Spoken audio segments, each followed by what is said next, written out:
Dear students, आज हम पढ़ेंगे some basic concepts of chemistry का जो पहला टॉपिक है वो है केमिस्ट्री एंड इट्स एप्लीकेशंस.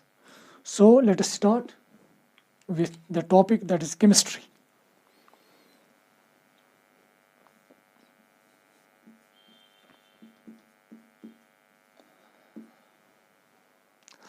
अगर हम केमिस्ट्री को देखेंगे, केमिस्ट्री वो ब्रांच है साइंस का जिसमें हम मैटर के बारे में पढ़ते हैं.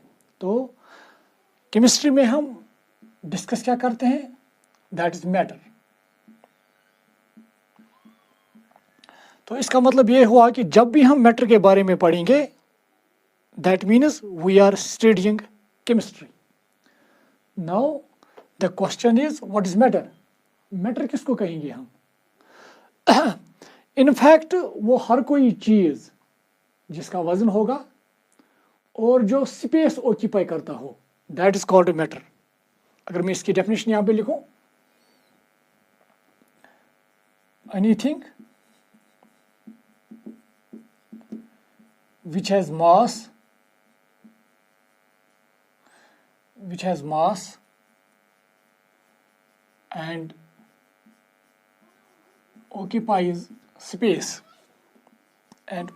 space is called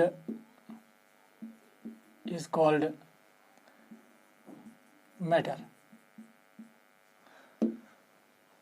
Anything which has mass and occupies space, that is called matter. वो हर कोई चीज जिसका वजन होगा और जो स्पेस ऑक्यूपाई करती हो, दैट इज कॉल्ड मैटर.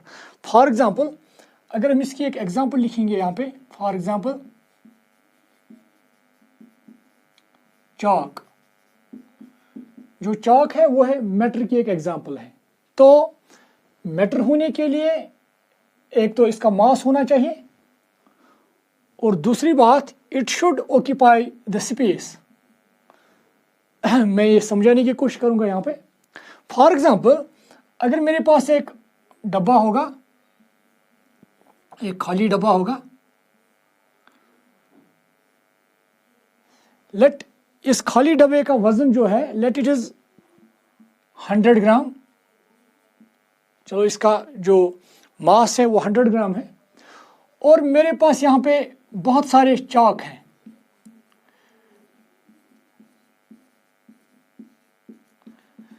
मैं इन चाक्स को भर रहा हूं इस डब्बे में. तो जो ही मैं इन चाक्स को डब्बे में भरूंगा, आप समझो मैंने डब्बा भर दिया है, तो इसका मास क्या होगा? डेफिनेटली इससे ज्यादा होगा. लेट इट इज 500 ग्राम. तो क्या मैं बता सकता हूं चाक्स का वजन क्या हुआ? एग्जैक्टली जो चाक का वजन होगा वो 500 में से इस खाली डब्बे का वजन हम सब्ट्रैक्ट करेंगे, सो इट वुड बी 400 ग्राम. तो जो चाक्स हैं उन्होंने एक डेफिनेशन जो मैटर की है वो ओबे की है कि चाक्स के पास मास होता है. Chalk do have mass. Is it clear? Now दूसरी बात, क्या ये चाक स्पेस ऑक्यूपाई करते हैं या नहीं? फिर हम इस एग्जाम्पल को लेकर ये समझाने की कोशिश करेंगे. जब भी हम इन चाक से इस डब्बे को भर देंगे, स्टेज विल रीच कि जब ये डब्बा पूरा भर जाएगा, तो उसके बाद अगर हम इसमें चाक भरना चाहेंगे तो हम वो नहीं भर पाएंगे. ये इस वजह से है क्योंकि जो चाक ऑलरेडी इस डब्बे में है उन्होंने स्पेस ऑक्यूपाई की है. तो जब उन्होंने स्पेस ऑक्यूपाई की है, यही वजह है कि हम और चाक इसमें भर नहीं सकते हैं. तो इसका मतलब यह है कि चाक ने स्पेस भी ऑक्यूपाई की है, चाक का मास भी है, तो फिर ये चाक क्या है? यह है फिर मैटर. तो अगर हम चाक के बारे में पढ़ रहे हैं तो इसका मतलब हम मैटर के बारे में पढ़ रहे हैं. तो अगर हम मैटर के बारे में पढ़ रहे हैं तो हम केमिस्ट्री पढ़ रहे हैं. ठीक है ना? तो ये मैंने चाक के एग्जाम्पल यहाँ पे समझाने की कोशिश की है. इसी तरह से आप पेन ले सकते हैं, बुक ले सकते हैं जिसको आप समझा सकते हैं इसी तरह से. तो इसी तरह से एक और एग्जाम्पल मैं यहाँ पे लेना चाहूँगा, दैट इज वाटर. वाटर भी मैटर की एग्जाम्पल है. तो इस वाटर की एग्जाम्पल, इस वाटर को कैसे हम ये कहेंगे कि इसके पास मास है या ये स्पेस ऑक्यूपाई करता है। एग्जाम्पल हम यहाँ पे फिर समझाने की कोशिश करेंगे इसको एग्जाम्पल देकर।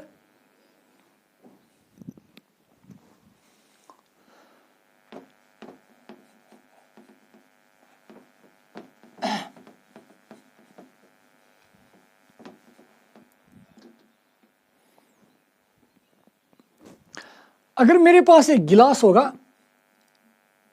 एक खाली गिलास है मेरे पास, और इस खाली गिलास का जो वजन है लेट इट इज 200 ग्राम। अब मेरे पास एक मटका भी है जिसमें पानी है, और इस पानी को मैं अब भर रहा हूं इस गिलास में, ठीक है ना। तो जो ही मैंने गिलास में पानी भर दिया तो इसका वजन मैं अब देखना चाहूँगा। डेफिनेटली इसका जो वजन होगा वो 200 से क्या होगा, डेफिनेटली ज़्यादा। लेट इट इज़ 600 ग्राम। तो क्या मैं कह सकता हूँ इस पानी का वजन कितना है फिर, क्योंकि गिलास और पानी का वजन है 600 ग्राम, खाली गिलास का था 200 ग्राम। तो इसका मतलब जो वाटर का यहाँ पे वजन है, मास है, दैट इज़ 400 ग्राम। तो इसका मतलब ये है कि यहाँ पे वाटर जो है इसका मास है। तो जो मैटर होने के लिए ज़रूरी है, एक तो इसके पास मास होना चाहिए, और दूसरी बात क्या ये वाटर स्पेस ऑक्यूपाई करता है, फिर हम ये समझाने की कोशिश करेंगे। जो ही हम इस मटके में से इस गिलास में पानी भरना चाहेंगे, a stage will reach when this glass will get filled up, जब ये गिलास पूरा भर जाएगा। तो उसके बाद अगर हम इसमें से पानी, इस मटके में से हम पानी इस गिलास में भरना चाहेंगे, हम वो नहीं कर पाएंगे। ये इस वजह से क्योंकि जो वहाँ पे पानी है उसने पहले से ही स्पेस ऑक्यूपाई की है। अगर उसने स्पेस ऑक्यूपाई नहीं की होती तो हम पूरे मटके का पानी इस गिलास में भर सकते थे। चूंकि हम ये नहीं कर सकते हैं तो इसका मतलब जो वाटर है वो स्पेस भी ऑक्यूपाई करता है, और ये जो वाटर है इसका मास भी है। तो फिर क्या है ये मैटर। तो इसका मतलब अगर हम वाटर के बारे में पढ़ रहे हैं तो हम मैटर के बारे में पढ़ रहे हैं, तो अगर हम मैटर के बारे में पढ़ रहे हैं तो हम फिर केमिस्ट्री पढ़ रहे हैं, ठीक है ना। तो मैंने यहाँ पे वाटर की एग्जांपल आपको समझाई है। इसी तरह से आप ऑयल को ले सकते हैं और डिफरेंट जो लिक्विड्स हैं उनको इसी तरह से समझा सकते हैं। एक और एग्जांपल मैं मैटर की देना चाहूँगा यहाँ पे।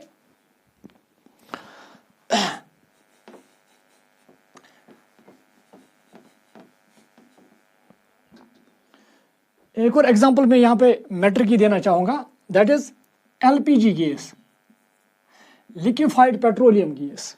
ये जो लिक्विफाइड पेट्रोलियम गैस है ये भी एक मैटर की एग्जांपल है। थोड़ा इसको समझने की कोशिश करेंगे। जो हमारे पास कुकिंग गैस का सिलेंडर होता है, यह है कुकिंग गैस का सिलेंडर जो मैंने यहाँ पे बनाने की कोशिश की है।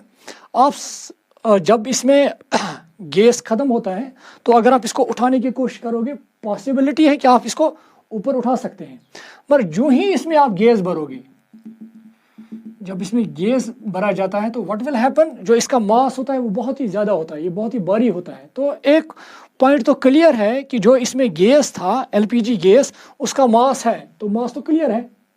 नाउ अब दूसरी बात है, क्या ये गैस स्पेस ऑक्यूपाई करता है या नहीं। इसके लिए आपको और एक एग्जांपल मैं देना चाहूँगा।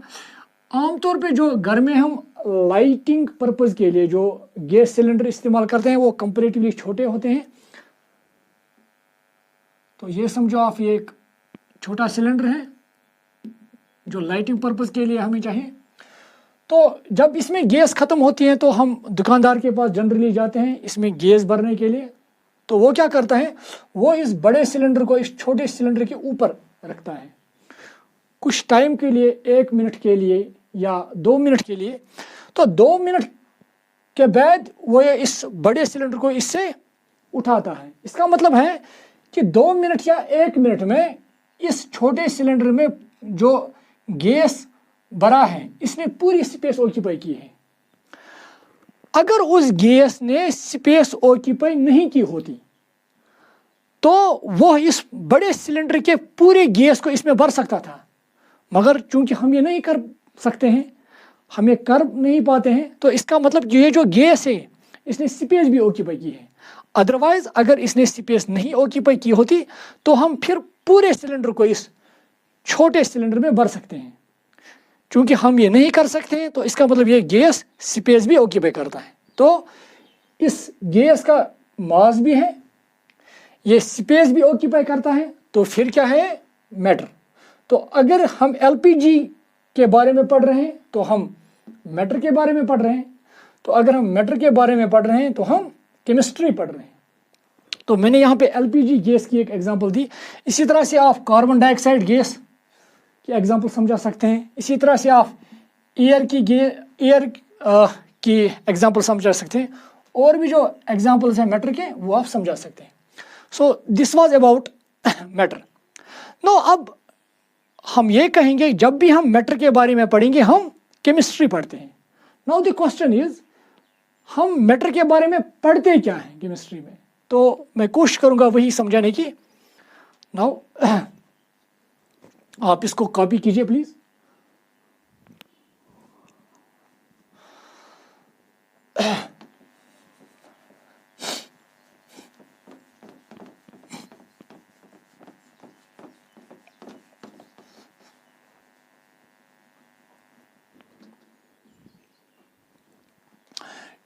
क्योंकि मैंने अभी आपको कहा कि जब भी हम मैटर के बारे में पढ़ते हैं तो हम क्या पढ़ते हैं, केमिस्ट्री।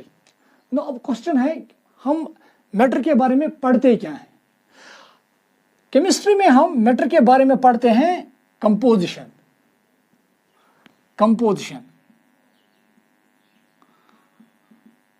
फॉर एग्जाम्पल अगर मैं यहाँ पे मैटर की एक एग्जाम्पल यहाँ पे रखूंगा, मैं यहाँ पे वाटर ले लूंगा,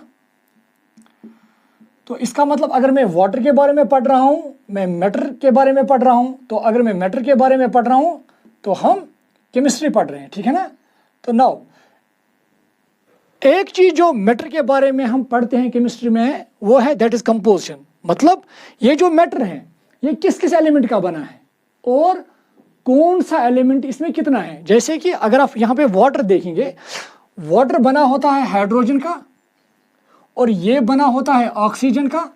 तो अगर आप ये पढ़ रहे हैं कि ये मैटर किस किस चीज का बना है और कौन सा एलिमेंट इसमें कितना है, तो इसका मतलब है कि आप वाटर का कंपोजिशन पढ़ रहे हैं। तो अगर आप वाटर का कंपोजिशन पढ़ रहे हैं, आप मैटर का कंपोजिशन पढ़ रहे हैं। तो अगर आप मैटर का कंपोजिशन पढ़ रहे हैं तो आप केमिस्ट्री पढ़ रहे हैं। तो एक चीज जो हम केमिस्ट्री में पढ़ते हैं वो पढ़ते हैं कंपोजिशन ऑफ मैटर। दूसरी बात, हम पढ़ते हैं मैटर की स्ट्रक्चर। फॉर एग्जाम्पल मैंने यहाँ पे वाटर आपको दिखाया है। अगर आप वाटर को देखेंगे, जो वाटर मॉलिक्यूल होता है that is having bent shape या वी शेप इसको बोलते हैं, वी शेप्ड। तो अगर हम मैटर की स्ट्रक्चर पढ़ते हैं, हम फिर क्या पढ़ते हैं, केमिस्ट्री। तो इसका मतलब यह है कि हम केमिस्ट्री में एक और चीज क्या पढ़ते हैं, स्ट्रक्चर ऑफ मैटर। यहां पे मैं लिखूंगा स्ट्रक्चर।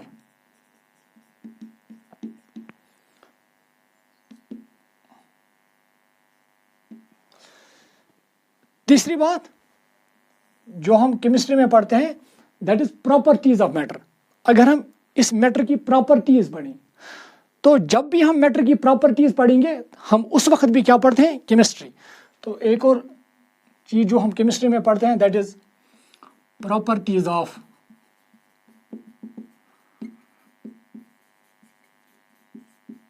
मैटर, ठीक है ना। अब ये प्रॉपर्टीज हम दो हेडिंग्स के तहत पढ़ते हैं। एक को बोलते हैं फिजिकल प्रॉपर्टीज,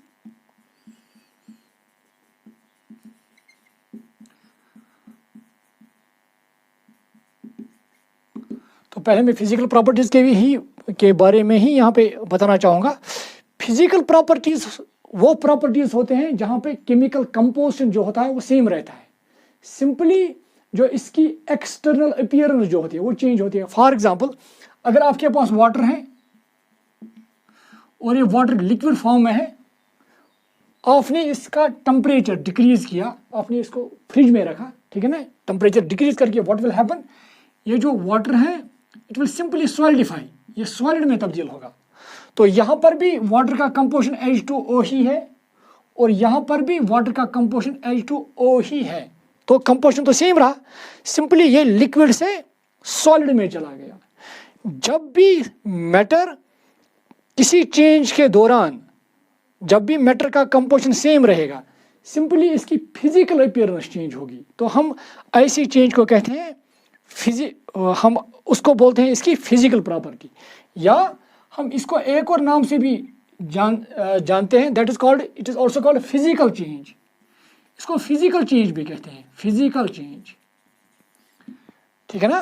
तो अगर हम फिजिकल प्रॉपर्टीज ऑफ मैटर के बारे में पढ़ रहे हैं, ठीक है ना, तो हम उस वक्त भी क्या पढ़ते हैं, दैट इज केमिस्ट्री। अब एक तो मैंने यहाँ पे कहा फिजिकल प्रॉपर्टी, एक और प्रॉपर्टी जो होती है प्रॉपर्टीज, एक तो फिजिकल प्रॉपर्टी और दूसरी दैट इज केमिकल प्रॉपर्टी, वो बहुत ही इंपॉर्टेंट है from the chemistry point of view. In fact generally हम इन केमिकल प्रॉपर्टीज या केमिकल चेंजेस के ही बारे में ज़्यादा यहाँ पे पढ़ते हैं, ठीक है ना। तो दूसरी जो प्रॉपर्टीज हम मैटर की पढ़ते हैं that is chemical properties. So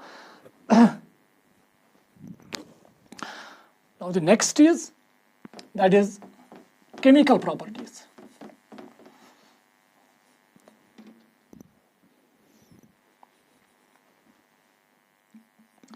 Second, chemical properties.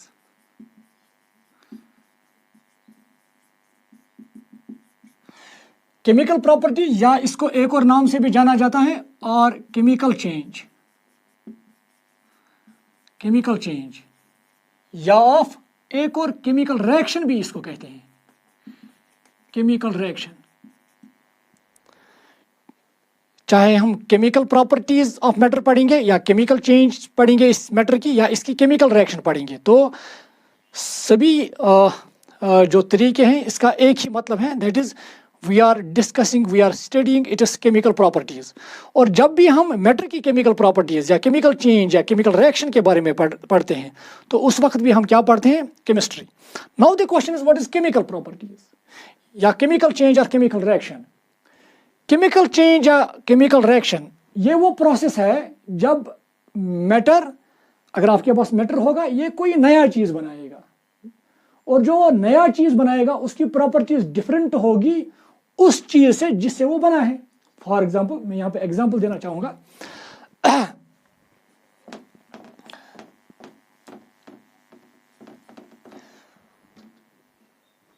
अगर मेरे पास वाटर है H2O, और जो ये वाटर है हम पी सकते हैं, वाटर ड्रिंकिंग पर्पज के लिए इस्तेमाल किया जाता है। अगर आप इसी वाटर में सोडियम डालोगे, sodium, so what will happen, इन दो के दरमियान की रिएक्शन होगी, तो यहां पे बन जाएगा, एक तो बन जाएगा सोडियम हाइड्रोक्साइड, और यहां पे H2 गैस लिबरेट होगा, ये गैस है, ये लिबरेट होगा, तो इट इज NaOH। अगर आप इसको बैलेंस करोगे इट इज ट्वाइस, तो यहाँ पे फिर 2 आएगा, तो यहाँ पे twice and H2। Is it clear? तो हमारे पास क्या था, वाटर जिसको हम पी सकते थे। अब इसने क्या बनाया, सोडियम के साथ मिलकर इसने क्या बनाया, सोडियम हाइड्रोक्साइड। ये हम नहीं पी सकते हैं। अगर कोई भी इसको इस्तेमाल कर सकता है, तो पॉसिबिलिटी है कि इसका जो इसोफेगस वो जल जाएगा। इतना ही नहीं, stomach ulceration can be caused by this, मतलब स्टोमक में पेन पैदा हो सकती है। मेरे कहने का मतलब यहाँ पे है कि हमने इस वाटर से कोई नया चीज़ बनाया है। जब भी हम वाटर को या किसी भी मैटर से कोई नया चीज़ इसे बनाएं, तो इसका मतलब हम उस वक्त उस मैटर की केमिकल प्रॉपर्टीज पढ़ते हैं। तो जब भी आपने वाटर से सोडियम हाइड्रोक्साइड बनाया, सोडियम हाइड्रोक्साइड डिफरेंट है देन वाटर से, तो इसका मतलब आपने वाटर की केमिकल प्रॉपर्टीज पढ़ी है। और जब आपने वाटर की केमिकल प्रॉपर्टीज पढ़ी है, तो आपने क्या पढ़ा है, आपने एक्चुअली फिर केमिस्ट्री पढ़ी है। तो इसका मतलब है कि जब भी हम केमिकल प्रॉपर्टीज ऑफ मैटर पढ़ेंगे, तो हम उस वक्त भी क्या पढ़ते हैं, केमिस्ट्री। एक और इम्पॉर्टेंट चीज़ जो यहाँ पे आप याद रखोगे, जब भी हम केमिकल प्रॉपर्टीज पढ़ते हैं, तो हम कभी नई नई जो चीज़ें हैं वो बनाते हैं। जैसे कि यहाँ पे आपके पास वाटर था, आपने नया चीज़ बनाया, सोडियम हाइड्रोक्साइड। तो इसी तरह से एक और रिएक्शन में यहाँ पे लिखना चाहूँगा, अगर हमारे पास H2O है और अगर हम इसकी इलेक्ट्रोलिसिस करेंगे, इलेक्ट्रोलिसिस, ये भी एक केमिकल रिएक्शन है। तो इससे क्या बनेगा, एक तो बनेगा हाइड्रोजन गैस और ऑक्सीजन गैस। तो इसको बैलेंस अगर हम करेंगे, it is twice, it is 2 times and it is 1 times oxygen. तो हमारे पास क्या था, वाटर। और ये जो वाटर की प्रॉपर्टी आपको पता है कि हम इस्तेमाल करते हैं कभी कोई चीज़ अगर जलती है तो उसको बुझाने के लिए हम वाटर का इस्तेमाल करते हैं, मतलब वाटर बुझाने के लिए भी इस्तेमाल किया जाता है। पर इसके बरक्स जब भी आपने इसकी केमिकल चेंज देखी, केमिकल रिएक्शन अगर आप इसकी पढ़ रहे हैं, तो इसने क्या बनाया, इसने एक नया चीज़ बनाया है, हाइड्रोजन और ऑक्सीजन। जब वाटर ने कोई नया चीज़ बनाया तो आप इस वाटर की केमिकल प्रॉपर्टीज़ पढ़ते हैं या केमिकल रिएक्शन पढ़ रहे हैं। तो इस जो वाटर है इसने क्या बनाया, हाइड्रोजन और ऑक्सीजन। अगर आप हाइड्रोजन की प्रॉपर्टीज़ देखेंगे वो डिफरेंट है देन वाटर से। इसी तरह से ऑक्सीजन की प्रॉपर्टी जो है वो डिफरेंट है देन वाटर से। जैसे कि मैंने अभी कहा, वाटर बुझाने के काम आता है। हाइड्रोजन जो है that is a combustible substance, वो खुद जल जाता है। और जो ऑक्सीजन है वो जलाने में इट सपोर्ट्स बर्निंग।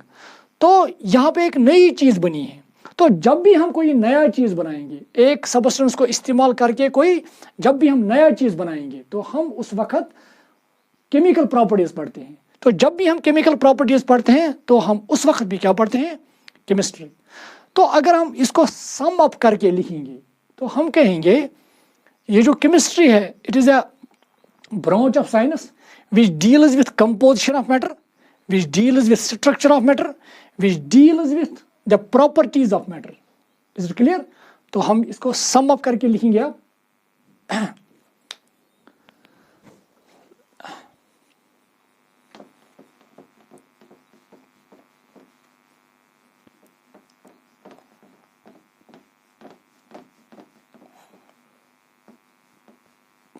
तो अब हम इस तरह से डिफाइन करेंगे केमिस्ट्री को।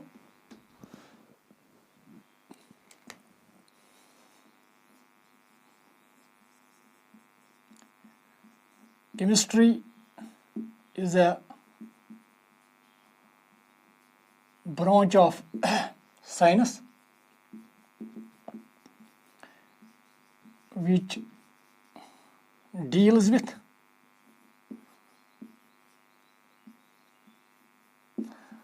composition, structure and properties of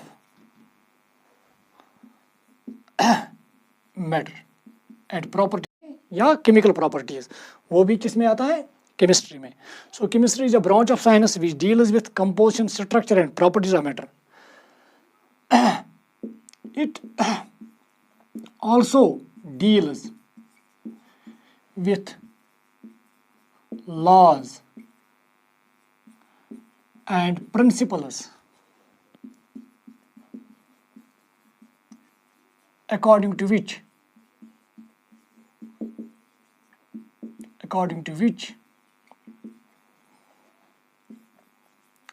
changes occur in matter।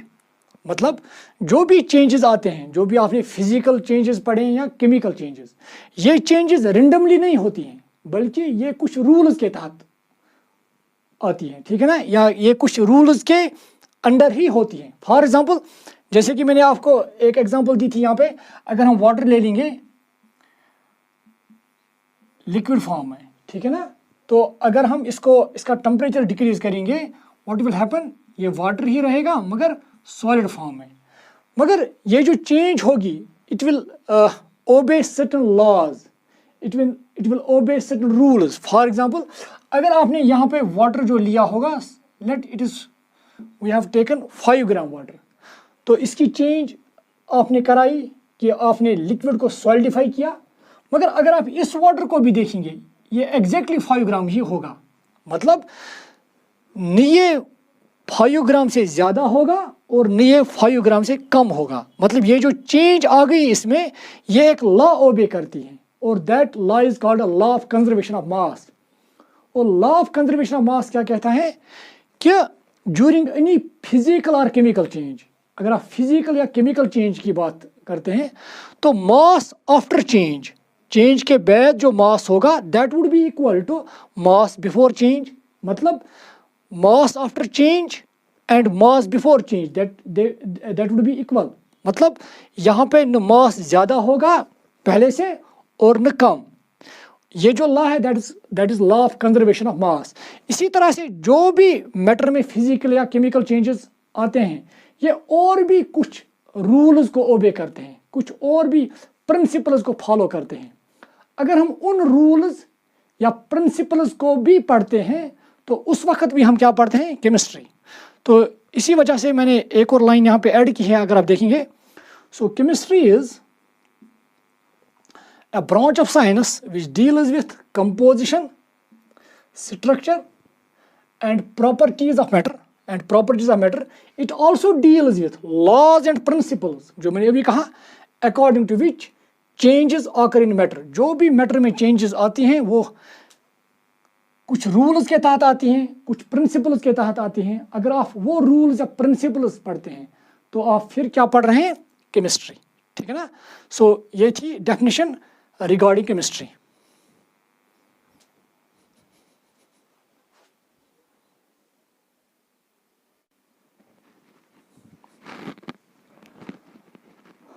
Now applications of chemistry। इस केमिस्ट्री के एप्लीकेशंस क्या है, let us see।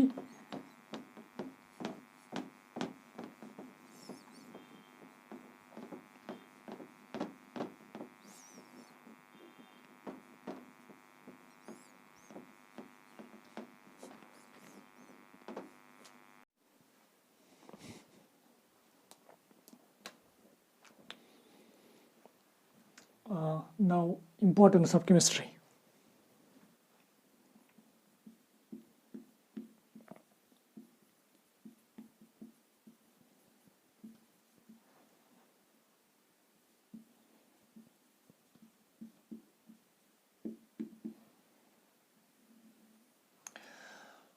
हमारी लाइफ में केमिस्ट्री का एक अहम रोल है। इसने हमारी बहुत सारी जो मुश्किलात थी वो दूर किए हैं केमिस्ट्री ने, और डिफरेंट फील्ड्स में इसका अहम रोल है। अगर हम कुछ का यहाँ पे जिक्र करेंगे, फॉर एग्जांपल, एक तो है कि ये जो केमिस्ट्री है इसने सप्लाई किया है, या हम ये कहेंगे it has helped us in the supply of these crop production. तो एक पॉइंट ये है, chemistry has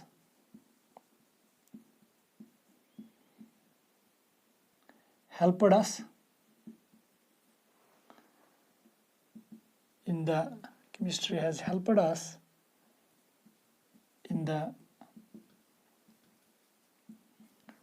crop production।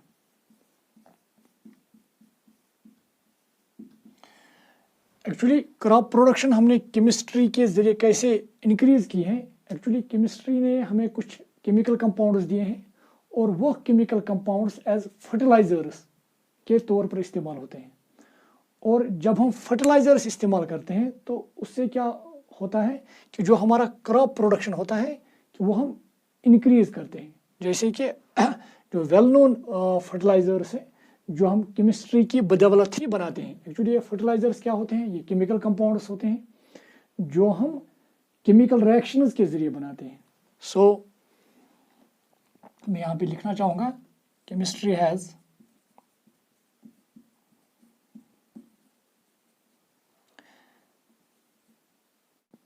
given us many chemical compounds like urea, calcium superphosphate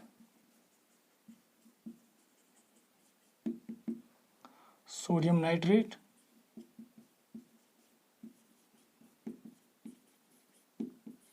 etc., which are being used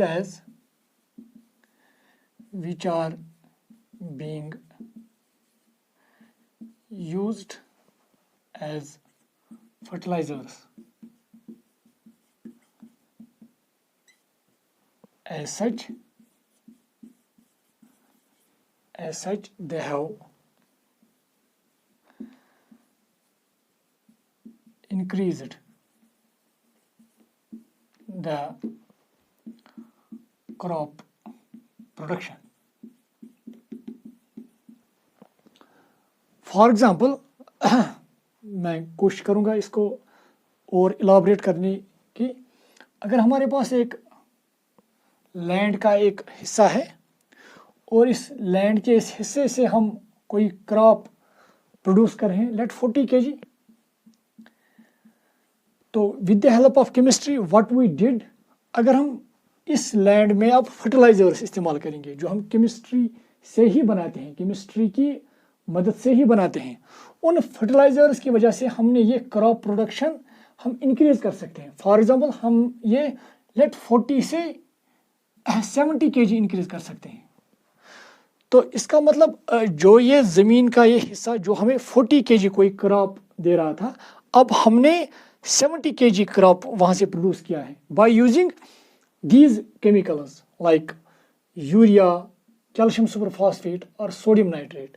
ये जो केमिकल्स हैं, ये जो chemical compounds हैं, ये हम लेबॉरेटरी में ही बनाते हैं बाय यूजिंग केमिकल रिएक्शंस। और जब हम केमिकल रिएक्शंस का इस्तेमाल करेंगे तो इसका मतलब हम केमिस्ट्री का इस्तेमाल करते हैं। तो इस तरह से है, ये एक रोल है केमिस्ट्री का जहाँ पे हम केमिस्ट्री इस्तेमाल करते हैं।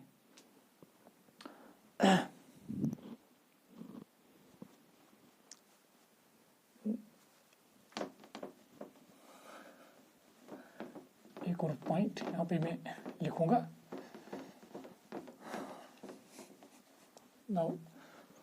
now second point,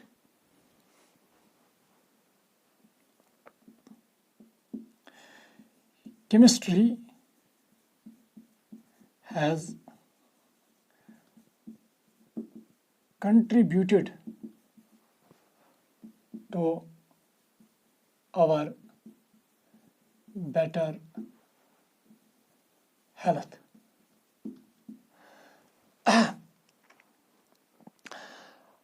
actually chemistry ने एक अहम रोल प्ले किया है इन द हेल्थ सेक्टर। जो भी डिफरेंट डिजीज़ है या इससे पहले थे, तो उनको बहुत हद तक हमने कंट्रोल किया है with the help of this chemistry. Chemistry से ही हम मेडिसिन्स बनाते हैं और उन मेडिसिन्स को ही हम इस्तेमाल करते हैं टू क्योर डिजीज़ या to reduce pen.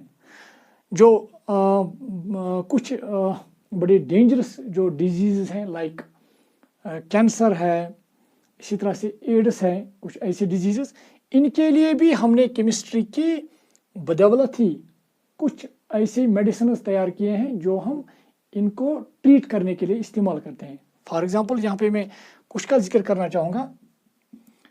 Chemistry has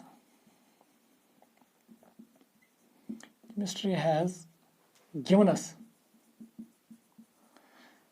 us many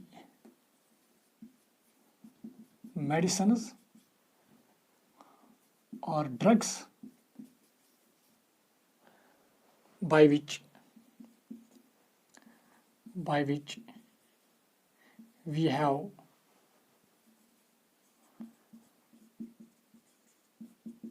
treated or cured many diseases.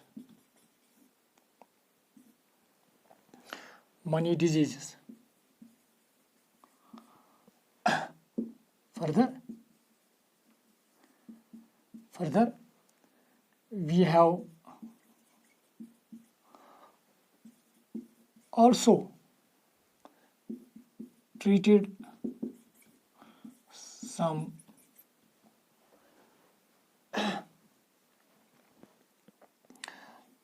life threatening, या इस तरह से हम लिखेंगे यहाँ पे, we have also treated some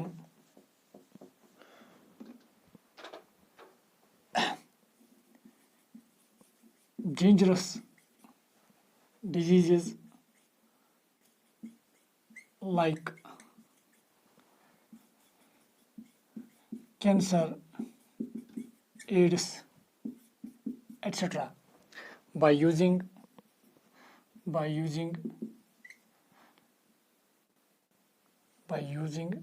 different medicines. तो जो भी हम मेडिसिन जनरली इस्तेमाल करते हैं, तो वो हम जनरली कहाँ पे बनाते हैं? इनफैक्ट वो हम लेबॉर्ट्री में तैयार करते हैं by using different chemical reactions, और उन्हीं मेडिसिन से हमने या हम डिजीज़ को क्योर करते हैं या उसको ट्रीट करते हैं, या अगर पेन होगी तो उस पेन को हम रिड्यूस भी कर सकते हैं बाय यूजिंग दीज मेडिसिन। और कुछ जो बहुत ही डेंजरस डिजीज़ हैं लाइक कैंसर, एड्स, इसके लिए भी हम केमिकल कंपाउंड्स जो हम लेबॉर्ट्री में तैयार करते हैं जनरली, और उनको इस्तेमाल करते हैं अगेंस्ट दीज डिजीज़। इनमें से एक डिजीज़ जो यहाँ पे मैंने जिक्र जिसका किया है, दैट इज़ कैंसर। इसके लिए जनरली हम जो केमिकल कंपाउंड इस्तेमाल करते हैं इसके ट्रीटमेंट के लिए, दैट इज़ सिस्प्लेटिन और टेक्सोल। तो यहाँ मैं जिक्र करना चाहूँगा, प्लीज़ आप कॉपी कीजिएगा इतना।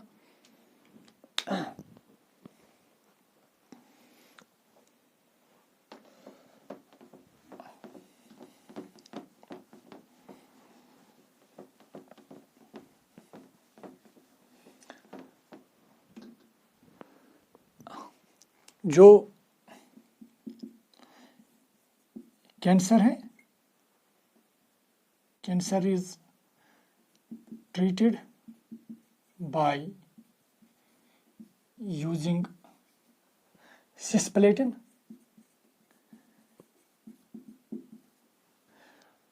सिस्प्लेटिन एक केमिकल कंपाउंड है जिसको इस्तेमाल किया जाता है अगेंस्ट कैंसर। इसी तरह से एक और है टेक्सोल। टेक्सोल भी यूज़ किया जाता है अगेंस्ट कैंसर। इसी तरह से एक और जो डिजीज़ है, that is AIDS. It is treated by AZT, that is azidothymidine। ये मेडिसिन में इस्तेमाल करते हैं फॉर दिस एड्स। और इतना ही नहीं, एक्चुअली जो बहुत सारी एंटीबायोटिक्स हैं वो भी हम जनरली लेबॉर्ट्री में ही बनाते हैं by using this chemical reactions, जिससे हमने बहुत सारी डिजीज़ को क्योर किया है, जैसे टाइफाइड है, या इसी तरह से जो मैंने अभी कहा कि टाइफाइड या ट्यूबरकुलोसिस। तो एक और चीज़ है कि जो हम जनरली जो पेन होती है ड्यू टू इंजरी और सम एनी अदर रीज़न, इस पेन को भी हम रिड्यूस करते हैं by using the chemical compound like analgesics. For example paracetamol आपने सुना होगा। जो पैरास्टामॉल है वो पेन रिड्यूस करने के लिए इस्तेमाल होता है। तो जो भी मेडिसिन पेन रिड्यूस करने के लिए इस्तेमाल होता है इसको एनाल्जेसिक बोलते हैं। मगर आपने ये भी सुना होगा जो पैरास्टामॉल है वो बॉडी टेम्परेचर भी लोअर डाउन करता है। तो जो मेडिसिन बॉडी टेम्परेचर डिक्रीज करता है उसको एज एंटीपायरेटिक भी कहते हैं। तो यही वजह है जो पैरास्टामॉल है, it acts both as analgesic as well as antipyretic. ये टेम्परेचर डिक्रीज करने के लिए भी इस्तेमाल किया जाता है और ये पेन रिड्यूस करने के लिए भी इस्तेमाल किया जाता है। और यही पैरास्टामॉल जो है ये हम लेबॉर्ट्री में बनाते हैं, हम केमिकल रिएक्शंस के ज़रिए बनाते हैं। और जब हम केमिकल रिएक्शंस का इस्तेमाल करते हैं तो इसका मतलब हम केमिस्ट्री का इस्तेमाल करते हैं। तो यहाँ पे मैं लिखना चाहूँगा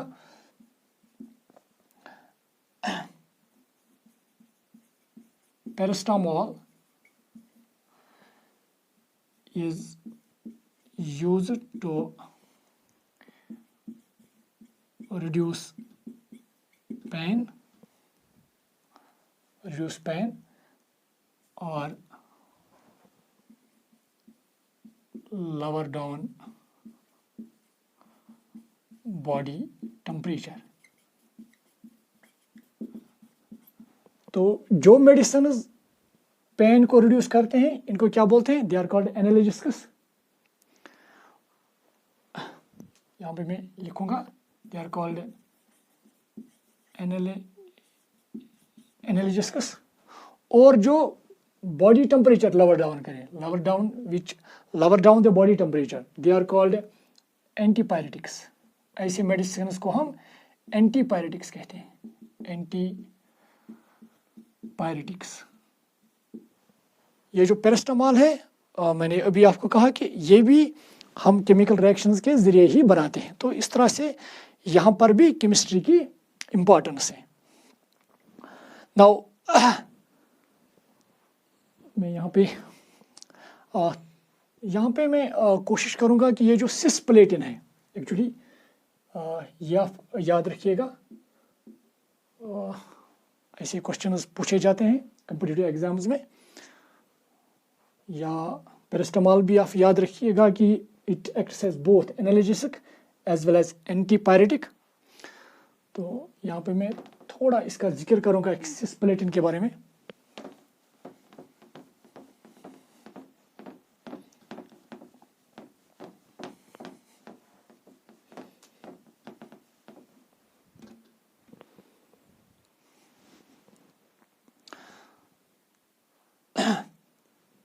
सिस्प्लेटिन के बारे में और जानने से पहले आप पैरास्टामॉल का फिर भी आप स्ट्रक्चर याद रखिएगा. वो इस तरह से है.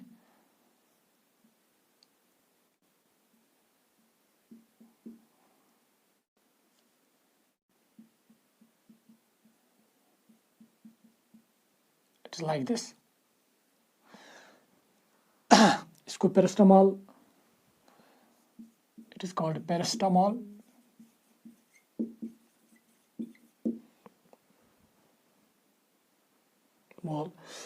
या हम इसको पैरा एसिड एमाइडो फिनॉल के नाम से भी जानते हैं. It is also called para acid amido phenol. Anyway ये पैरास्टामॉल का जो यहाँ पे मैंने स्ट्रक्चर दिखाई है ये आप याद रखिएगा. Anyway now let us try to discuss this cisplatin. ये पूछा जाता है. एक्चुअली अगर आप ये सिस्प्लेटिन देखेंगे ये एक इनऑर्गेनिक कॉम्प्लेक्स है. ये एक केमिकल कंपाउंड है इस तरह का.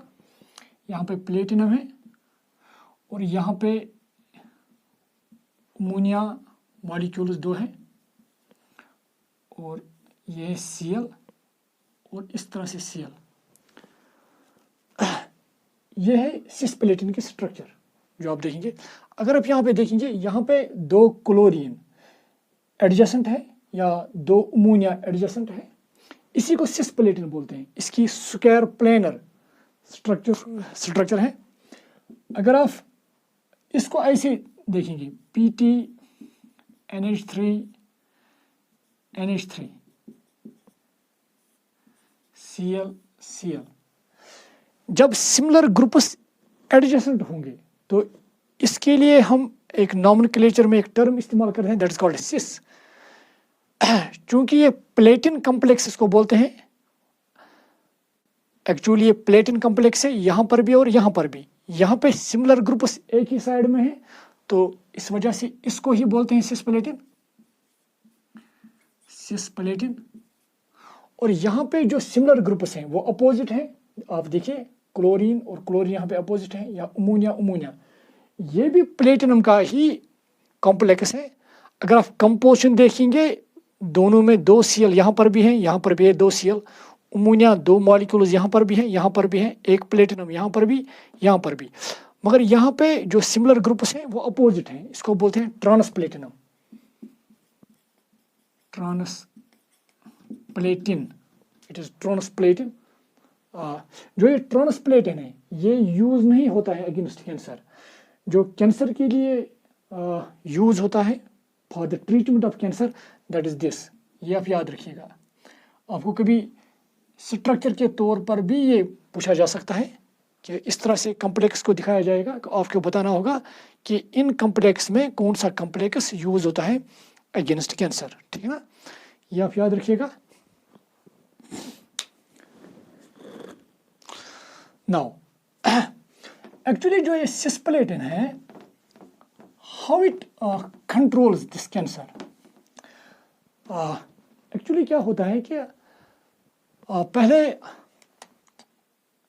कैंसर क्या होता है, कैंसर में क्या होता है कि जो सेल्स हैं ये अनकंट्रोल्ड मैनर में डिवीजन करते हैं। जब सेल्स अनकंट्रोल्ड मैनर में डिवीजन करते हैं तो उसी को हम कैंसर बोलते हैं। तो इसका मतलब कि अगर हमें कैंसर रोकना है तो हमें सेल्स का डिवीजन रोकना है, ठीक है ना। तो पहले आप यहाँ पे देखिएगा, आप समझो हमारे पास एक सेल है, ये एक सेल, और इस सेल में है न्यूक्लियस, ठीक है ना। इस न्यूक्लियस में होता है genetic material, that is DNA. ये मैं डीएनए यहाँ पे दिखा रहा हूँ। और जब ये सेल डिवाइड करती है, अगर इस सेल को दो सेल्स बनाने हैं, जैसे कि मैं यहाँ पे दिखा रहा हूँ, मैं कोशिश करूँगा इसको थोड़ा समझाने की। और दो सेल्स बनाने के लिए क्योंकि इस न्यूक्लियस में डीएनए है, इसको इस डीएनए की एक और कॉपी बनानी है ताकि फिर एक डीएनए इसमें चला जाए और दूसरा डीएनए इसमें चला जाए। तो इसकी एक और कॉपी बनानी है।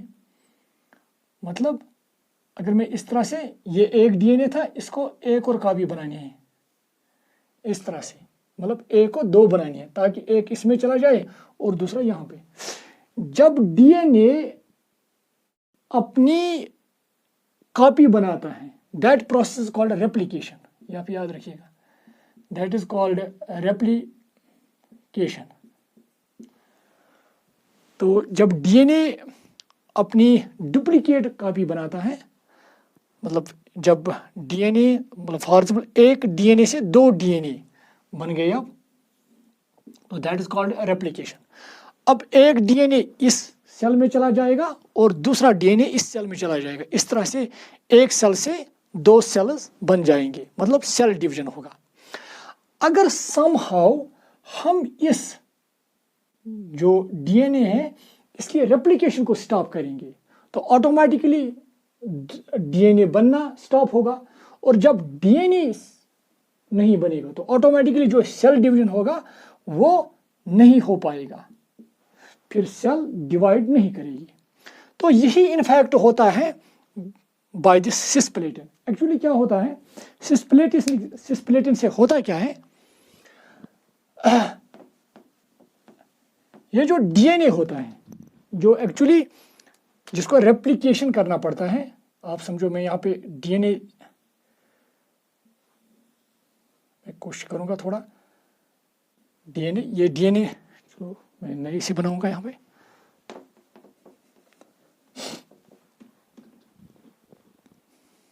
चलो यहाँ पे बनाऊंगा मैं इस तरह से। ये डीएनए है और डीएनए डबल स्ट्रैंडेड होता है। एनीवे व्हाट हैपन्स, जो अगर आप कोई थोड़ा याद होगा, मैंने अभी आपको कॉम्प्लेक्स इस तरह का दिखाया था कि Cl एक ही साइड में है, NH3 वो एक ही साइड में है, तो जिसको हम सिस्प्लेटिन बोलते हैं। एक्चुअली ये सिस्प्लेटिन क्या होता है, क्या करता है, ये सिस्प्लेटिन जो है ये डीएनए के साथ अटैच होता है। जो इसके ये दो क्लोरीन हैं यही अटैच होते हैं with the two nitrogenous bases of DNA. इस डीएनए में नाइट्रोजनस बेसिस होते हैं, उन्हीं से ये कनेक्ट होता है प्लेटिनम। क्लोरीन को रिप्लेस करके उन नाइट्रोजनस बेसिस के नाइट्रोजन से जुड़ जाता है।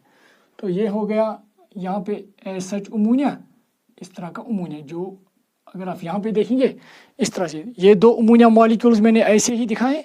और यहाँ पे जो दो क्लोरीन हैं वो क्लोरीन रिप्लेस हुए हैं और वो अटैच हुए हैं दो नाइट्रोजनस बेसिस से। इनफैक्ट वो गवानीन बेसिस होती हैं और उन गवानीन बेसिस के नाइट्रोजन से ये अटैच होता है। आप इस तरह से याद है वो डीएनए स्ट्रैंड से बाइंड होता है और जो ही ये डीएनए स्ट्रैंड से बाइंड होता है तो वहाँ पे क्या करता है, ये डिस्टॉर्शन पैदा करता है और उस डिस्टॉर्शन की वजह से ये डीएनए डैमेज होता है। और जब डीएनए डैमेज होगा तो ऑटोमेटिकली जब डीएनए डैमेज होगा तो डीएनए अब रेप्लिकेशन नहीं दिखाएगा, इसकी रेप्लिकेशन अब स्टॉप होगी। या हम ये कहेंगे जब डीएनए डैमेज होगा तो इसका मतलब ये सेल ही डैमेज हो गई। तो जब सेल डैमेज होगी तो ऑटोमेटिकली जो हमारा इम्यून सिस्टम है वो इस सेल को अब रिमूव करता है। तो इस तरह से अगर एक कैंसर सेल होगी तो यह अगर ये सेल कंटिन्यूसली डिवाइड करती है तो ऑटोमेटिकली ये सिस्प्लेटिन इसमें जाने से ये इस डीएनए को डिस्टॉर्ट करता है। तो ऑटोमेटिकली जब इसका डीएनए डिस्टॉर्ट होगा तो ये सेल डैमेज होगी और ये डैमेज्ड सेल हमारा इम्यून सिस्टम इसको रिमूव करता है। तो इस तरह से कैंसर सेल्स रिमूव होते हैं और इंसान या वो पेशेंट जिसको इस किस्म की डिजीज़ होगी तो ऑटोमेटिकली वो रिकवर होता है बाय दिस मेडिसिन। तो इस तरह से ये सिस्प्लेटिन काम करता है कि कैसे ये सेल डिवीजन को कैसे ये रोकता है। एनीवे, अब यहाँ पे क्वेश्चन रेज होता है, now this was how this cisplatin controls the or how the cisplatin can be used to treat cancer।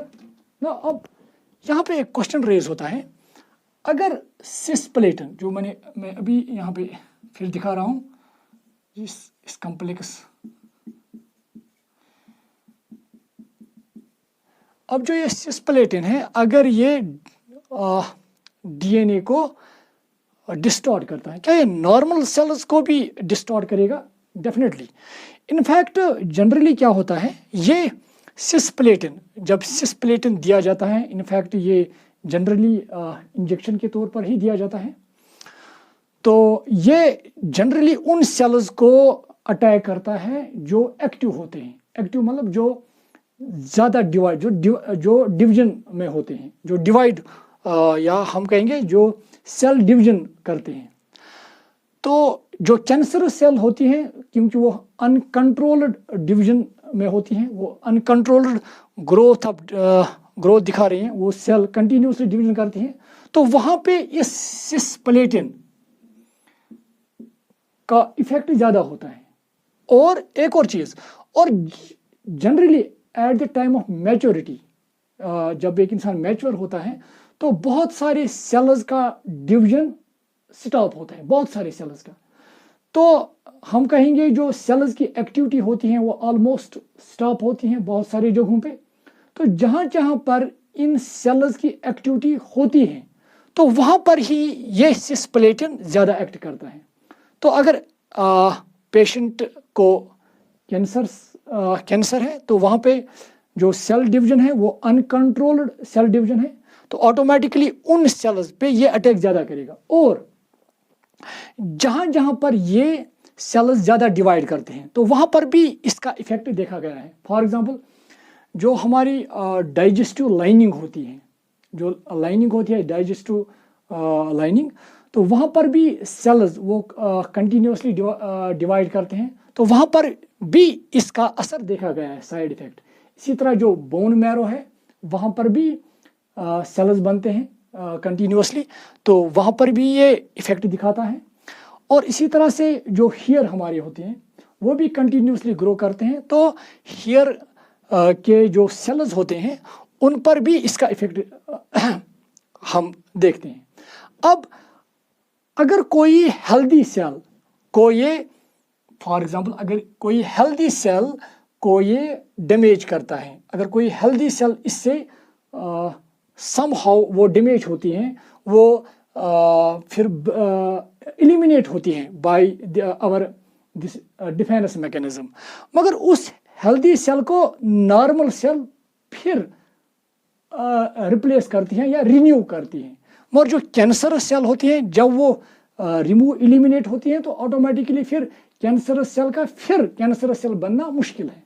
तो इस तरह से जो नॉर्मल अगर नॉर्मल सेल्स में या हम कहेंगे जो हेल्दी सेल्स हैं अगर वहाँ पे इसका असर होगा तो वो डेफिनेटली वो तो रिमूव हो जाएंगे मगर उनके बदले नए सेल्स बन जाएंगे।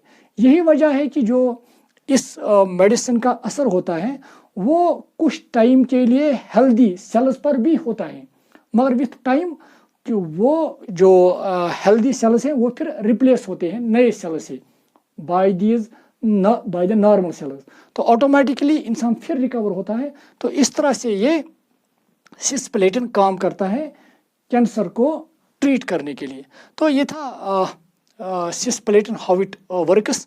इसी तरह से कुछ और इम्पोर्टेंस है केमिस्ट्री की।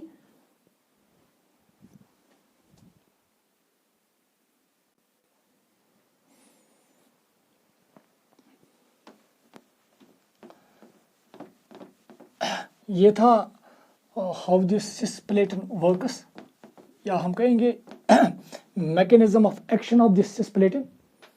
तो इसी तरह से एक और इम्पोर्टेंस है जो केमिस्ट्री के हैं वो है कि केमिस्ट्री ने हमें बहुत सारा कंफर्ट प्रोवाइड किया है।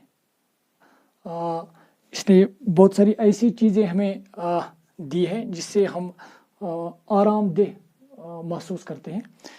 फॉर एग्ज़ाम्पल अगर हम स्टार्ट करेंगे जैसे कि पॉलीमर्स, जो डिफरेंट किस्म के पॉलीमर्स हैं जैसे कि जो हम कपड़े इस्तेमाल करते हैं तो कपड़े भी हम केमिस्ट्री में हम केमिकल रिएक्शंस का इस्तेमाल करके कुछ पॉलीमर्स बनाते हैं। तो उसी का जिक्र हम यहाँ पे करेंगे।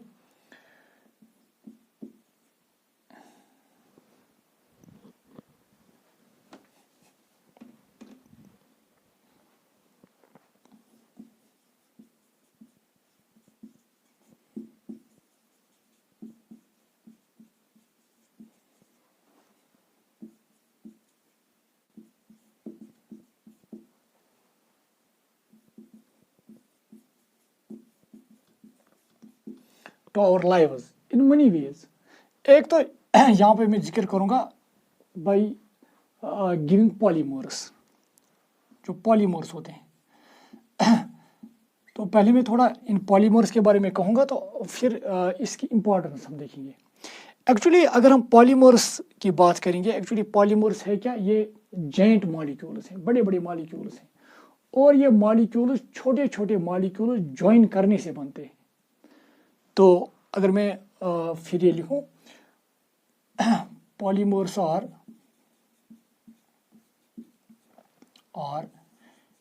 joint molecules of high molecular mass, high molecular mass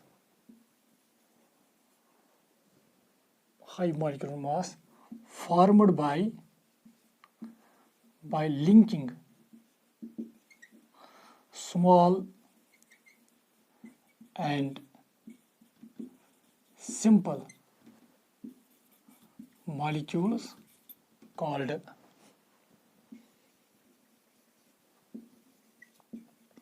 monomers। छोटे छोटे मॉलिक्यूल्स को अगर हम लिंक करेंगे आपस में, तो जब बहुत सारे छोटे छोटे मॉलिक्यूल्स को हम लिंक करेंगे एक बड़ा मॉलिक्यूल बन जाएगा। जो ये बड़ा मॉलिक्यूल है उसी को हम पॉलीमर कहते हैं या पॉलीमर मॉलिक्यूल कहते हैं। तो ये पॉलीमर मॉलिक्यूल हम कैसे बनाते हैं, छोटे छोटे मॉलिक्यूल्स को ज्वाइन करके। और ज्वाइन कैसे होते हैं, they join through covalent bonds. For example यहाँ पे मैं पहले एग्जांपल दिखाना चाहूँगा। आप समझो मेरे पास यहाँ पे इथीन मॉलिक्यूल है और इस इथीन मॉलिक्यूल को मैं दूसरे इथीन मॉलिक्यूल के साथ ज्वाइन करना चाहूँगा। तो इसी तरह से चलो एक और ले लेंगे यहाँ पे। तो अगर मैं इस इथीन मॉलिक्यूल को इस इथीन मॉलिक्यूल के साथ ज्वाइन करना चाहूँगा, क्योंकि इस कार्बन के पहले से ही 4 बॉन्ड से 2 कार्बन के साथ और 2 हाइड्रोजन के साथ, इसी तरह से इस कार्बन के भी 2 बॉन्ड इस कार्बन के साथ है और 2 हाइड्रोजन के साथ है। तो अगर ये कार्बन इसके साथ जुड़ जाना चाहेगा तो एक्चुअली क्या होता है कि ये बॉन्ड फिर ब्रेक होगा, ये अपना इलेक्ट्रॉन ले लेगा, अपना इलेक्ट्रॉन, ये जो इनमें बॉन्ड था ये ब्रेक होकर इसने अपना इलेक्ट्रॉन लिया, इसने अपना इलेक्ट्रॉन, इस तरह इसने अपना इलेक्ट्रॉन, इसने अपना इलेक्ट्रॉन, तो इसी तरह से इसने अपना इलेक्ट्रॉन लिया, इसने अपना इलेक्ट्रॉन लिया। अब इस कार्बन ने कितने बॉन्ड्स बनाए हैं? 2 और ये 3, एक फोर्थ वाला बॉन्ड ये इससे बना सकता है। अब इस कार्बन ने अब 4 बॉन्ड बनाए हैं, इस क्योंकि एक हाइड्रोजन के साथ 2 हो गए 3 और ये 4। अब इस कार्बन ने 2 3, तो इसका एक और बॉन्ड इससे बन जाएगा, ठीक है ना। तो ये इसी तरह से जो और मॉलिक्यूल होंगे उसी के साथ, और ये इसी तरह से जो इस साइड से मॉलिक्यूल्स होंगे उनके साथ जुड़ जाएगा। तो इस तरह से चेन इस तरह से बन जाएगी। अगर आप देखेंगे सिंगल बॉन्ड CH2, या मैं नीचे लिखूंगा ये, तो मैंने यहाँ पे 3 ईथीन मॉलिक्यूल्स दिखाए थे। तो अब ये इस तरह से CH2 single bond CH2 single bond CH2 इस तरह से मैंने दिखाए। ये दूसरे मॉलिक्यूल के साथ ज्वाइन होगा, और अब ये मॉलिक्यूल इसके साथ। अब यहाँ पर भी और मॉलिक्यूल्स हैं, क्योंकि इतना हम नहीं दिखा पाएंगे यहाँ पे। तो इसका मतलब है कि जो मैंने यहाँ पे चेन अनएंडिंग रखी है, तो इसका मतलब यहाँ पे बहुत सारे मॉलिक्यूल्स और हैं, और इस साइड में भी बहुत सारे मॉलिक्यूल्स और हैं। जो हमने छोटे छोटे मॉलिक्यूल्स यहाँ पे लिए, जैसे कि ये मैंने लिया था, इन्हीं छोटे छोटे मॉलिक्यूल्स को ज्वाइन करके हमने ये बड़ा मॉलिक्यूल बनाया। जो ये बड़ा मॉलिक्यूल बनाए इसी को बोलते हैं हम पॉलीमर, और जो ये छोटे छोटे मॉलिक्यूल्स यहाँ पे बनाए इनको बोलते हैं मोनोमर्स। अब इस तरह से ये बनाना it is time consuming. Simply हम क्या करते हैं, हम इसको ऐसे दिखाते हैं। सिंपली हम ऐसे लिखेंगे CH2 डबल बॉन्ड CH2, इसके बहुत सारे मॉलिक्यूल्स ले लेंगे हम, मैंने इसको N यहाँ पे रखा है, उनको आपस में जोड़ के लिंक करके हमने एक बड़ा मॉलिक्यूल बनाया, जिसको हम इस तरह से रिप्रेजेंट करेंगे। हम यहाँ पे एक रिपीटिंग यूनिट दिखाएंगे, एक रिपीटिंग यूनिट, और इसी रिपीटिंग यूनिट को, चूंकि ये बार बार ये रिपीटिंग यूनिट इसमें है पॉलीमर में, तो यहाँ पे इसका उसके बदले हम N दिखाएंगे। इसका मतलब ये रिपीटिंग यूनिट बहुत सारी दफ़ा है यहाँ पे। तो अब ये मॉलिक्यूल जो है ये एक बड़ा मॉलिक्यूल है, और ये वो छोटे मॉलिक्यूल्स हैं जो हमने ज्वाइन किए हैं। इन मॉलिक्यूल्स को हम मोनोमर्स कहते हैं, और इसको पॉलीमर कहते हैं। और ये जो पॉलीमर है यहाँ पे जो मैंने बनाया, इसको इनफैक्ट यहाँ पे हमने ईथीन इस्तेमाल किया है, और इसको पॉलीथीन बोलते हैं। ये जो प्रोसेस है जिसमें हमने छोटे छोटे मॉलिक्यूल्स को ज्वाइन करके एक बड़ा मॉलिक्यूल पॉलीमर मॉलिक्यूल बनाया, इस प्रोसेस को पॉलीमराइजेशन कहते हैं। तो जो मैंने यहाँ पे लिखा, polymers are joint molecules of high molecular mass formed by linking small and simple molecules. इन मॉलिक्यूल्स के ज्वाइन करने से, सिंपल मॉलिक्यूल्स और स्मॉल मॉलिक्यूल्स को ज्वाइन करने से, and simple molecules are called monomers. और जो यहाँ पे आपने सिंपल मॉलिक्यूल्स इस्तेमाल किए उनको क्या हम बोलते हैं? मोनोमर्स। तो एक पॉलीमर है हमारे पास ये, और इसको क्या नाम दिया गया है? It is called polythene. और ये जो पॉलीथीन है जो मैंने यहाँ पे दिखाया, इस पॉलीथीन की बहुत सारी जगहों पे इम्पोर्टेंस है। जैसे कि जो हम बैग्स इस्तेमाल करते हैं, पॉलीथीन बैग्स, वहाँ पर भी यही पॉलीमर इस्तेमाल होता है। और अगर आप ये पॉलीमर इस्तेमाल करते हैं तो इसका मतलब आपने केमिकल रिएक्शन के ज़रिए ही इसको बनाया है। और जब हम केमिकल रिएक्शन की जिक्र करते हैं, जब हम इसको केमिकल रिएक्शन के ज़रिए बनाएंगे, तो इसका मतलब हमने केमिस्ट्री का इस्तेमाल किया है। जो भी डिफरेंट पॉलीमर्स हैं वो भी हम बनाते हैं बाय यूजिंग केमिकल रिएक्शंस। और जब हम केमिकल रिएक्शन के ज़रिए पॉलीमर बनाएंगे तो इसका मतलब ये पॉलीमर बनाने के लिए हमने केमिस्ट्री का इस्तेमाल किया है। और इसी पॉलीमर की बहुत सारी इंपॉर्टेंस है, जैसे कि मैंने अभी कहा कि जैसे जो बैग्स हैं, पॉलीथीन बैग्स, वो बनाने के लिए यही पॉलीमर इस्तेमाल होता है। और जो हमारे जैसे कि फूड प्रोडक्ट्स आते हैं वो पॉलीथीन में ही आते हैं। बहुत सारी जो फूड प्रोडक्ट्स हैं वो पॉलीथीन में ही आता है। इसी तरह से एक और पॉलीथीन है, यहाँ पे मैं लिखना चाहूँगा, मैं यहाँ पे रब करूँगा ये।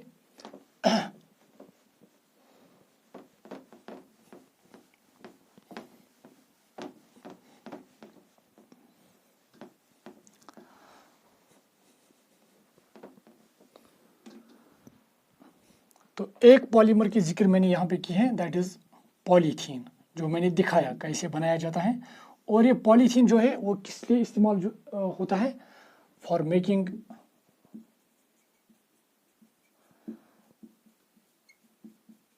पॉलीथीन बैग्स या इंसुलेटिंग मटेरियल।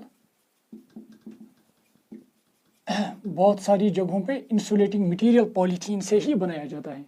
ये इंसुलेटर एक्ट करता है, इसमें से करंट पास नहीं होती है, तो ये इंसुलेटिंग मटेरियल के तौर पर भी इस्तेमाल होता है। इसी तरह से एक और पॉलीथीन है, दैट इज़ कॉल्ड टेफ्लॉन। ये भी एक पॉलीमर है। और जब मैं कहूँगा पॉलीमर तो इसका मतलब हमने केमिकल रिएक्शन के ज़रिए ही इसको बनाया है। और ये टेफ्लॉन किस लिए इस्तेमाल होता है, जनरली इसका यूज़ होता है जो हमारे फ्राइंग पैन्स हैं, जो भी हम फ्राई करते हैं, जनरली वहाँ पे चांसेस होता है कि वो जैसे कि ऑमलेट या और कोई चीज़ जब फ्राई करते हैं तो वहाँ पे चांसेस होते हैं कि वो उस वेसल के साथ चिपक न जाए। तो वो ये जो टेफ्लॉन है इसकी कोटिंग की जाती है ताकि वो उसके साथ न चिपके, मतलब ये उस वेसल को नॉन स्टिकी बनाता है। तो वहाँ पर भी ये पॉलीमर इस्तेमाल होता है। तो यहाँ पे मैं लिखूँगा it is used to make non sticky pans. एक और पॉलीमर की बात मैं करूँगा, दैट इज़ पॉलीविनाइल क्लोराइड। ये भी आपने सुना होगा।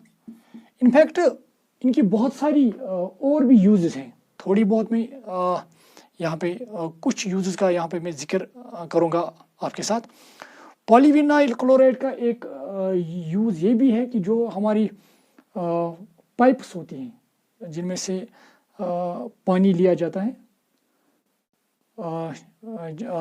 इनफैक्ट हम जो वाटर पाइप्स होती हैं वो प्लास्टिक की जो होती हैं, और वो जो वहाँ पे प्लास्टिक होता है वो यही होता है पॉलीविनाइल क्लोराइड, उनको बोलते ही है पीवीसी पाइप्स। तो it is used for making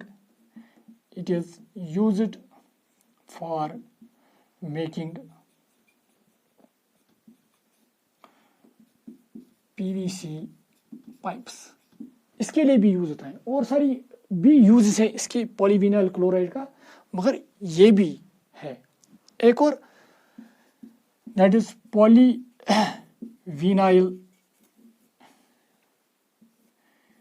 ब्यूटाइरल। ये भी एक पॉलीमर है। और ये पॉलीमर कहाँ पे इस्तेमाल किया जाता है, टू मेक लेमिनेटेड गिलास। अब मैं कोशिश करूँगा ये लेमिनेटेड गिलास बताने की। जो कार्स होते हैं, ये आप समझो ये कार है, मैं कोशिश करूँगा ये बनाने की इस तरह से, आप समझो ये कार है। और जो अगर फॉर एग्जांपल यहाँ पे जो ड्राइवर होता है, अगर मैं इसको स्टीयरिंग दिखाऊं तो ये जो ड्राइवर के पास जो फ्रंट शीशा जो होता है, ये एक्चुअली इस शीशे को बोलते हैं, इसको बोलते हैं wind screen.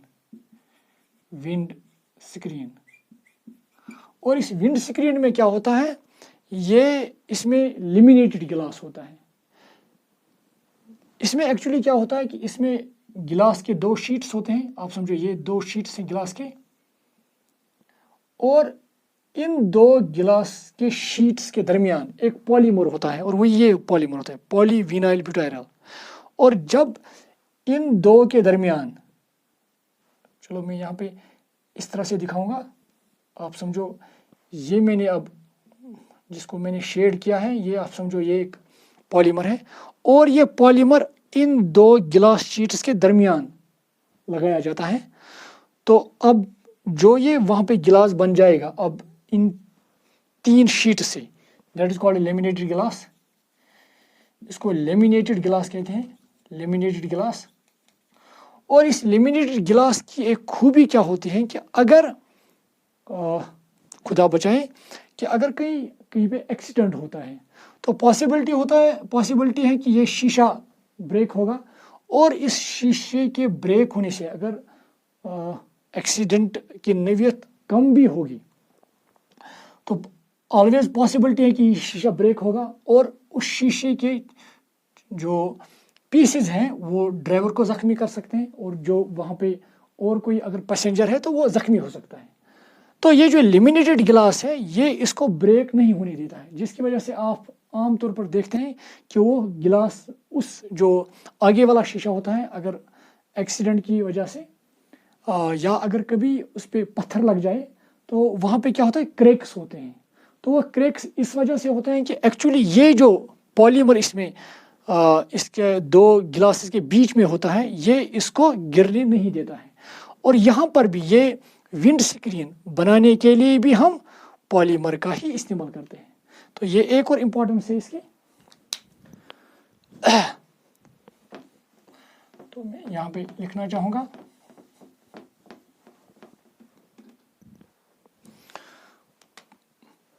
it is used to make wind screens, ठीक है ना। तो इस तरह से ये पॉलीमर वहाँ पर भी इस्तेमाल होता है इनफैक्ट टू मेक लेमिनेटेड गिलास। तो ये थी कुछ इम्पोर्टेंस इन पॉलीमर्स की जो हम केमिस्ट्री की वजह से ही बनाते हैं, क्योंकि हम केमिकल रिएक्शंस इस्तेमाल करते हैं और उन्हीं केमिकल रिएक्शंस की वजह से हम ये पॉलीमर्स बनाते हैं। जब हम केमिकल रिएक्शंस की बात करते हैं तो इसका मतलब हम केमिस्ट्री का इस्तेमाल करते हैं। इसी तरह से जो आप डिफरेंट जो कपड़े होते हैं आप इन पे देखेंगे जो कलर्स होते हैं, डिफरेंट कलर्स। एक तो ये इनफैक्ट ये जो कलर्स होते हैं वो डाइज होते हैं, और ये डाइज हमें प्लांट से भी मिलते हैं मगर उस मकदार में नहीं मिलते हैं कि जिस मकदार में हमें ज़रूरत होती है। तो ये डाइज जो ये डिफरेंट कलर्स आप देखते हैं ये हम लेबॉर्ट्री में भी बनाते हैं by using this chemical reactions. तो डाइज बनाने के लिए भी हम केमिस्ट्री का ही इस्तेमाल करते हैं, ये एक और इम्पॉर्टेंस है। इसी तरह से जो इनफैक्ट कुछ कपड़े हैं जैसे कि टेरिलीन एक पॉलीमर है, ये इस्तेमाल होता है सिंथेटिक फाइबर बनाने के लिए। तो इसी तरह से नायलॉन इसको भी इस्तेमाल किया जाता है दिस सिंथेटिक फाइबर बनाने के लिए, या जो माउंटेनियरिंग रोप्स हैं वहाँ पर भी इस्तेमाल किया जाता है इन पॉलीमर्स को, जैसे कि वहाँ पे नायलॉन एक पॉलीमर है उसको इस्तेमाल किया जाता है। तो ये थी इम्पोर्टेंस केमिस्ट्री की इस फील्ड में, ये कैसे इसने हमें कंफर्ट दिया है। इनफैक्ट इस पॉलीमर ने और कुछ इम्पोर्टेंस इस पॉलीमर की ये भी है कि मतलब वहाँ पे वो स्टिच निकालनी नहीं पड़ती हैं, वो खुद ब खुद डिकम्पोज होती हैं, तो वहाँ पर भी पॉलीमर्स का इस्तेमाल होता है। तो ये थी कुछ इम्पोर्टेंस इस फील्ड में केमिस्ट्री की। अब एक और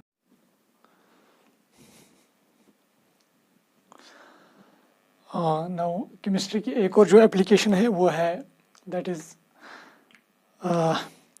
as a weapon. For example यहाँ पे मैं लिखना चाहूँगा fourth one, chemistry as a weapon for self defense।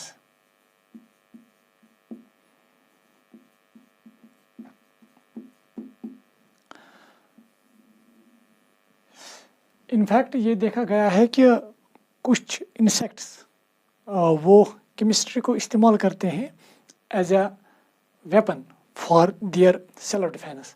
For example अगर हम यहाँ पे बात करेंगे दैट इज़ बोम्बार्डियर बीटल, एक इंसेक्ट है बोम्बार्डियर बीटल।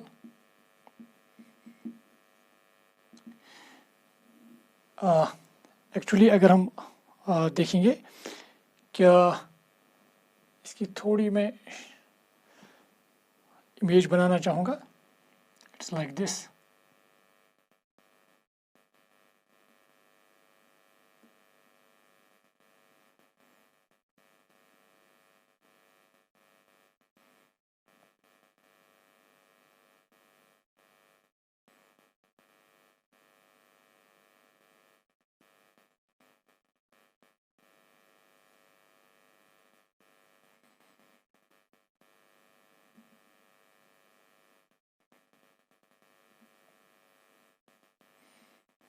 यहाँ पे रफ इमेज इसकी बनाऊंगा बॉम्बार्डियर बीटल की।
इस तरह की ऑलमोस्ट जो इनफैक्ट पिक्चर है इस बॉम्बार्डियर बीटल की, इस तरह का इंसेक्ट होता है। और यहाँ पे एक्चुअली क्या होता है, ये जो एब्डोमेन, इनफैक्ट एब्डोमेन टिप होता है, यहाँ पे 2 ग्लैंड्स होते हैं, इसके 2 ग्लैंड्स यहाँ पे होते हैं, और एक ग्लैंड के 2 कंपार्टमेंट्स होते हैं। एक को बोलते हैं इनर कंपार्टमेंट,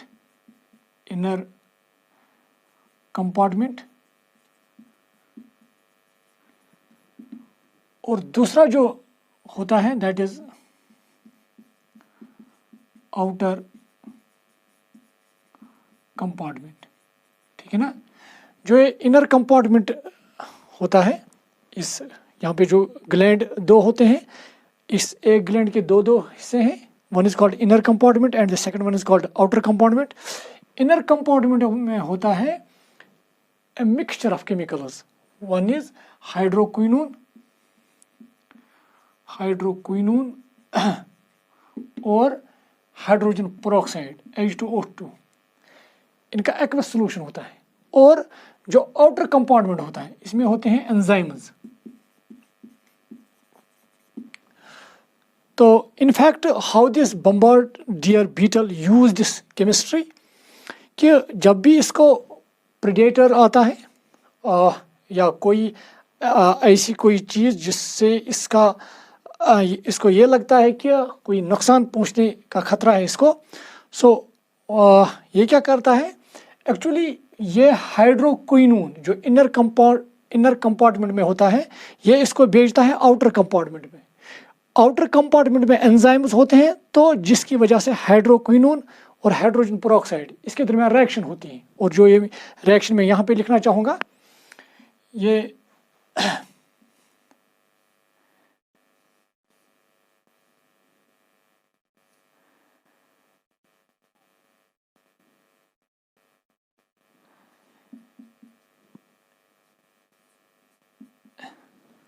इनफैक्ट हाइड्रोक्विनोन है, हाइड्रोक्विनोन, और इसके साथ रिएक्शन करता है दैट इज हाइड्रोजन पेरोक्साइड। और इस हाइड्रोजन पेरोक्साइड की रिएक्शन होती है कब, इन द प्रेजेंस ऑफ एंजाइम्स। क्योंकि जब ये इनर कंपार्टमेंट से इस मिक्सचर को आउटर कंपार्टमेंट में भेजता है, तो वहाँ पे क्या होते हैं, एंजाइम्स। तो उन एंजाइम्स की वजह से इन 2 के दरमियान रिएक्शन होती है। So in the presence of enzymes, तो यहाँ पे बन जाता है इस तरह का कंपाउंड,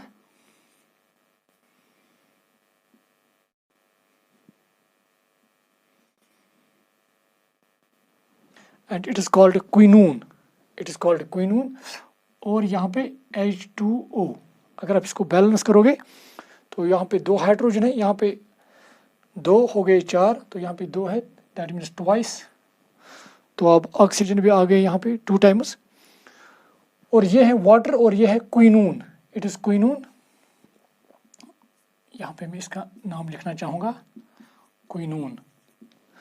और जब ये रिएक्शन होती है, this reaction is highly exothermic, और उस हाईली एक्सोथर्मिक नेचर की वजह से ये जो यहाँ पे मिक्सचर बनता है ये वेपर्स में तब्दील होता है, जिसकी वजह से वहाँ पे मिस्ट बन जाता है, एक फॉग बन जाता है, और उस फॉग में ये इजीली अपने आप को बचाता है, क्योंकि ये फिर प्रेडेटर को विजिबल, ये उसको दिखाई नहीं देता है, जिसकी वजह से ये उस फॉग का फ़ायदा उठाकर, उस मिस्ट का फ़ायदा उठाकर इजीली वहाँ से बचकर चला जाता है, भाग जाता है। तो इस तरह से अपने आप को बचाता है by using this chemical reaction, I mean by using this chemistry. And in fact actually ये रिएक्शन यहाँ पे होती है, दैट इज़ ये जो एब्डोमेन टिप है यहाँ से ये इनफैक्ट ये स्प्रे करता है, it is in fact called chemical spray. और ये केमिकल स्प्रे चूँकि मैंने कहा कि ये एक्सोथर्मिक रिएक्शन है, ये वेपर्स की हालत में बाहर निकलता है, जिसकी वजह से वहाँ पे मिस्ट पैदा होता है, और ये इस टिप को रोटेट कर सकता है इन डिफरेंट डायरेक्शंस, ताकि मिस्ट डिफरेंट डायरेक्शंस में बन जाए, जिसकी वजह से ये आसानी के साथ वहाँ से बच सकता है। और एक बात यहाँ पे, एक तो ये मिस्ट बनाता है जिसकी वजह से ये अपने आप को बचा सकता है, और दूसरी बात यहाँ पे जो ये क्विनोन पैदा होता है, it is highly this compound is having irritating order, और उस इरिटेटिंग ऑर्डर की वजह से भी जो प्रेडेटर है वो वहाँ से फिर भाग जाता है, और ये इज़िली अपने आप को इस तरह से बचाता है। तो इस तरह से ये इंसेक्ट इस्तेमाल करता है केमिस्ट्री को अपने सेल्फ डिफेंस के लिए। तो मैं थोड़ा इस पे अब मैं लिखना चाहूँगा now.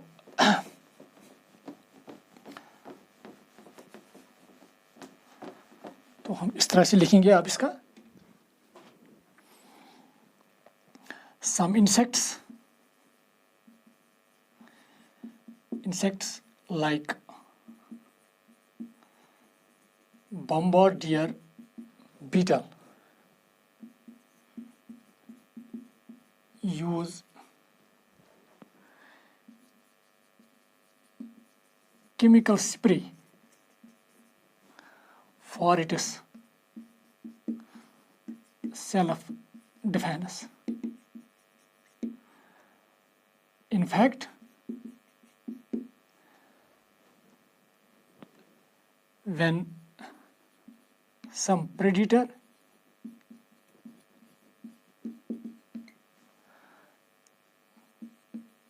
comes in the way of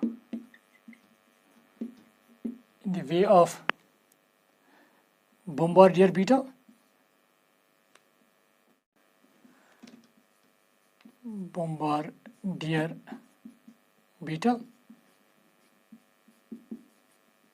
it uses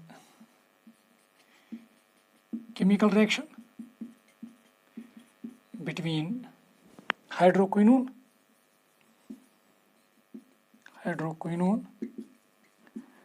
and H2O2, hydrogen peroxide, which helps the insect to prevent from predator। तो इस तरह से अपने आप को बचाता है प्रेडेटर से। जिस तरह से मैंने आपको रिएक्शन दिखाई कि एक्चुअली रिएक्शन क्या होती है और वहाँ पे किस तरह से ये अपने आप को बचाता है फिर प्रेडेटर से। तो ये एक और इम्पोर्टेंस थी केमिस्ट्री की, जो यहाँ पे कुछ इंसेक्ट्स इस्तेमाल करते हैं अपने सेल्फ डिफेंस के लिए। इनफैक्ट जो इम्पोर्टेंस है केमिस्ट्री की वो है बहुत ज़्यादा है। In fact in every field of life आप देखेंगे केमिस्ट्री की इम्पोर्टेंस। मगर this chemistry is also not free from drawbacks, मगर इस केमिस्ट्री के ड्रॉबैक्स भी हैं। जैसे कि इस केमिस्ट्री ने हमें कुछ ऐसे केमिकल्स दिए हैं जो इस्तेमाल किए जाते हैं ड्यूरिंग वॉर्स। फॉर एग्ज़ाम्पल आपने सुना होगा देयर इज़ phosgene gas ये phosgene gas it is a poisonous gas. इसी तरह से मस्टर्ड गैस, ये भी एक पॉइजनस गैस है। इसी तरह से लिविजाइट, ये भी एक पॉइजनस गैस है। ये वो पॉइजनस गैसेस हैं जो इस्तेमाल किए जाते हैं वार्स में, और इनसे क्या होता है, इनसे लोगों को किल किया जाता है। तो जब केमिस्ट्री लोगों की किलिंग के लिए इस्तेमाल किया जाएगा तो ऑटोमेटिकली ये इसके ड्रॉबैक्स हैं। इतना ही नहीं, केमिस्ट्री ने हमें कुछ डेडली वेपन्स दिए हैं, जैसे कि एटम बॉम्ब है, हाइड्रोजन बॉम्ब है, और ये भी इनफैक्ट केमिस्ट्री का एक ड्रॉबैक है। तो ये मैं यहाँ पे लिखना चाहूँगा।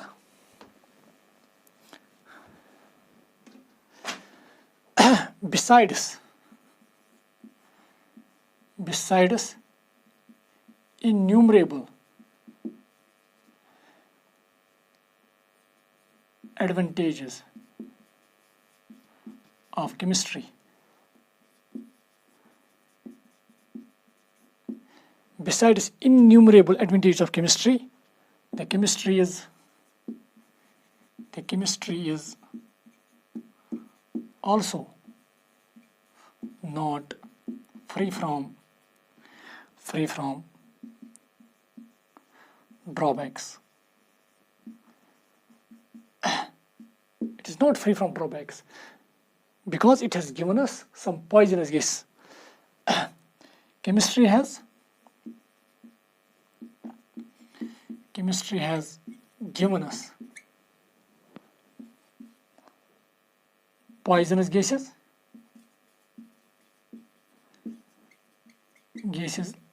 like phosgene,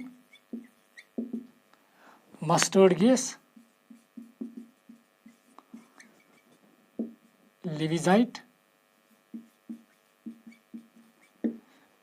etc., which are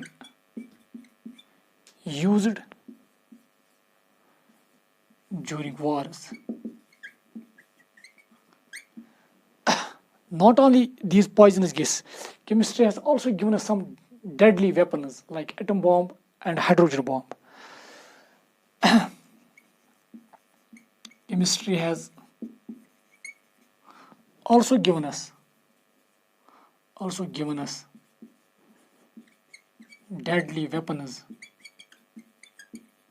like atom bomb and hydrogen bomb. तो जहाँ पर भी ये केमिस्ट्री इस्तेमाल की जाएगी लोगों को किल करने के लिए या लोगों को नुकसान पहुँचाने के लिए, तो इसका मतलब हम केमिस्ट्री को वहाँ पे मिसयूज़ कर रहे हैं। तो इतना ही नहीं, इनफैक्ट जो यहाँ पे मैं कुछ और पॉइंट्स का जिक्र करना चाहूँगा, मैं ये अब रब करूँगा।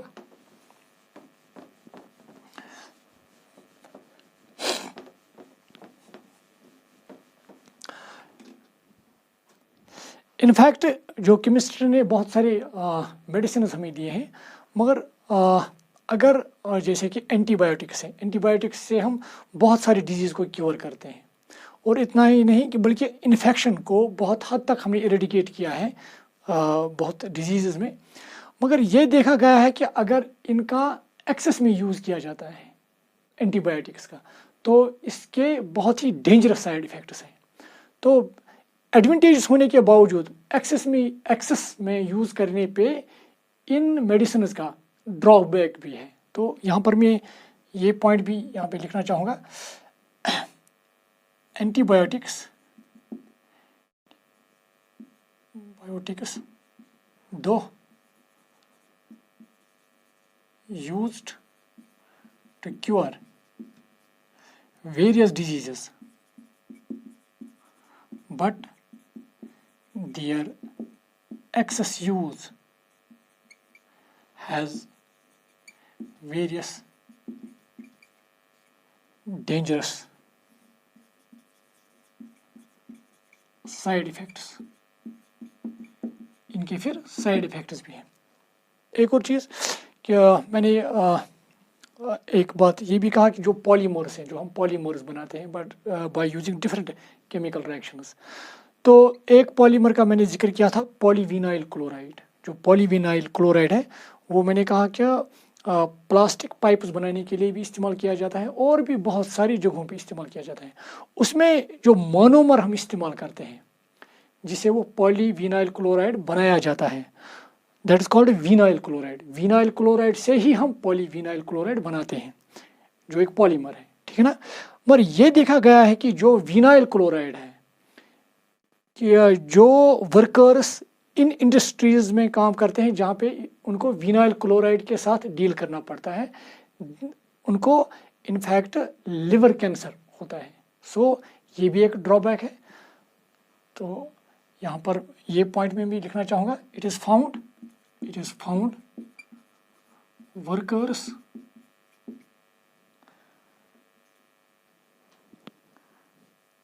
workers which are working in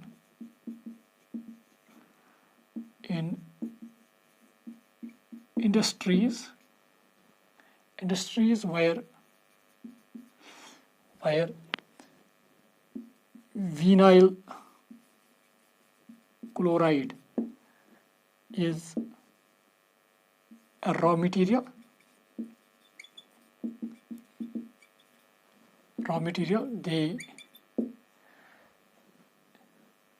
they are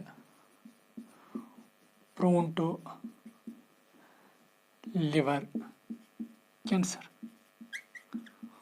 और वहाँ पे उनको लिवर कैंसर होता है because of this vinyl chloride. और इतना ही नहीं, क्या जो अभी मैंने पॉलीमर्स की बात की है कि जैसे कि पॉलीथीन है, और इस पॉलीथीन ने जो हमारी ज़मीन है वहाँ पे बहुत ज़्यादा पोल्यूशन पैदा किया है। तो ये भी एक ड्रॉबैक है इस पॉलीमर का। तो केमिस्ट्री एक तरफ हमें बहुत सारी सहूलियतें फराहम करता है, but at the same time there are also drawbacks associated with this. एक और चीज़ है, केमिस्ट्री हमने कुछ मेडिसिन दिए हैं जो हम पेन रिलीव करने के लिए इस्तेमाल करते हैं, और इनमें कुछ मेडिसिन जो हम पेन रिलीव के लिए इस्तेमाल करते हैं जैसे कि ब्राउन शुगर है, कोकीन है। मगर इन मेडिसिन का ये एक ख़ास ड्रॉबैक ये है कि दो ये पेन तो रिलीव करते हैं but the person becomes edict of these medicine और ड्रग्स। तो जब एक इंसान किसी ड्रग का एडिक्ट बन जाए तो ऑटोमेटिकली ये फिर प्रूव होती है curse to the family as well as to the whole society. So this is also the another drawback of this chemistry. So in a nutshell, it is up to we people whether we should use this chemistry for constructive purpose or destructive purpose. We can use it for constructive as well as destructive purpose. So it is up to we people how to use this chemistry. Now at the end, I will write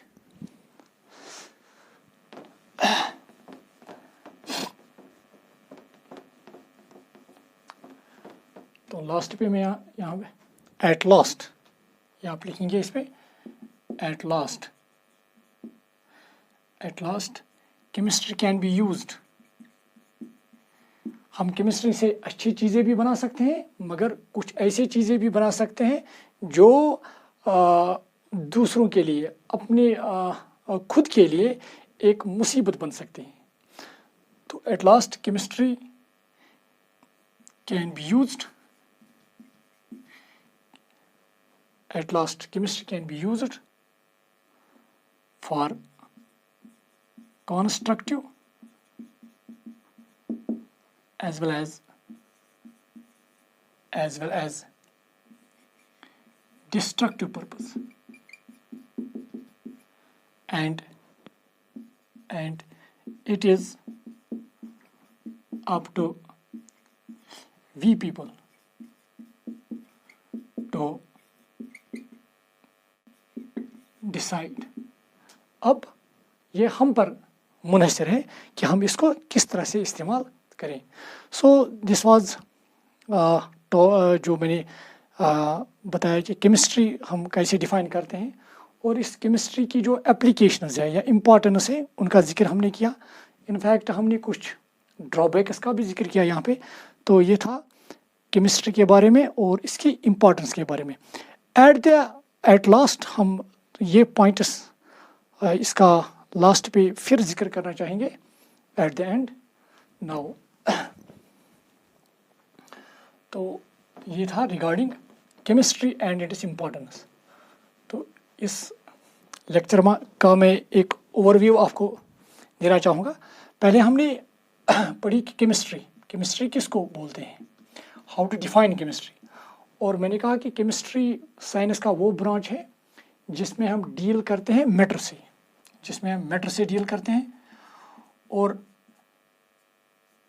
in fact पढ़ते क्या है हम इसमें, matter का composition पढ़ते हैं या matter की स्ट्रक्चर पढ़ते हैं या मैटर की प्रॉपर्टीज़ पढ़ते हैं। इतना ही नहीं, मैटर में जो भी चेंजेस आते हैं फिजिकल या केमिकल चेंजेस, ये कुछ रूल्स के तहत आते हैं और उन रूल्स को भी हम पढ़ते हैं केमिस्ट्री में। तो इस तरह से हमने केमिस्ट्री के बारे में केमिस्ट्री को डिफाइन किया। अब इसकी जो एप्लीकेशंस थी, इम्पोर्टेंस ऑफ केमिस्ट्री, इसमें हमने तो एक जिक्र किया फर्टिलाइजर्स का। जो फर्टिलाइजर्स हैं वो हम बनाते हैं by using the various chemical reactions. और उन फर्टिलाइजर्स से हमने क्या किया कि हमने क्रॉप प्रोडक्शन इंक्रीज की। इसी तरह से इंसेक्टिसाइड्स हम बनाते हैं केमिस्ट्री से, जिससे हमने जो क्रॉप्स का डैमेज होता था वो कंट्रोल किया। तो फर्टिलाइजर्स का जिक्र हमने यहाँ पे किया है, फर्टिलाइजर्स।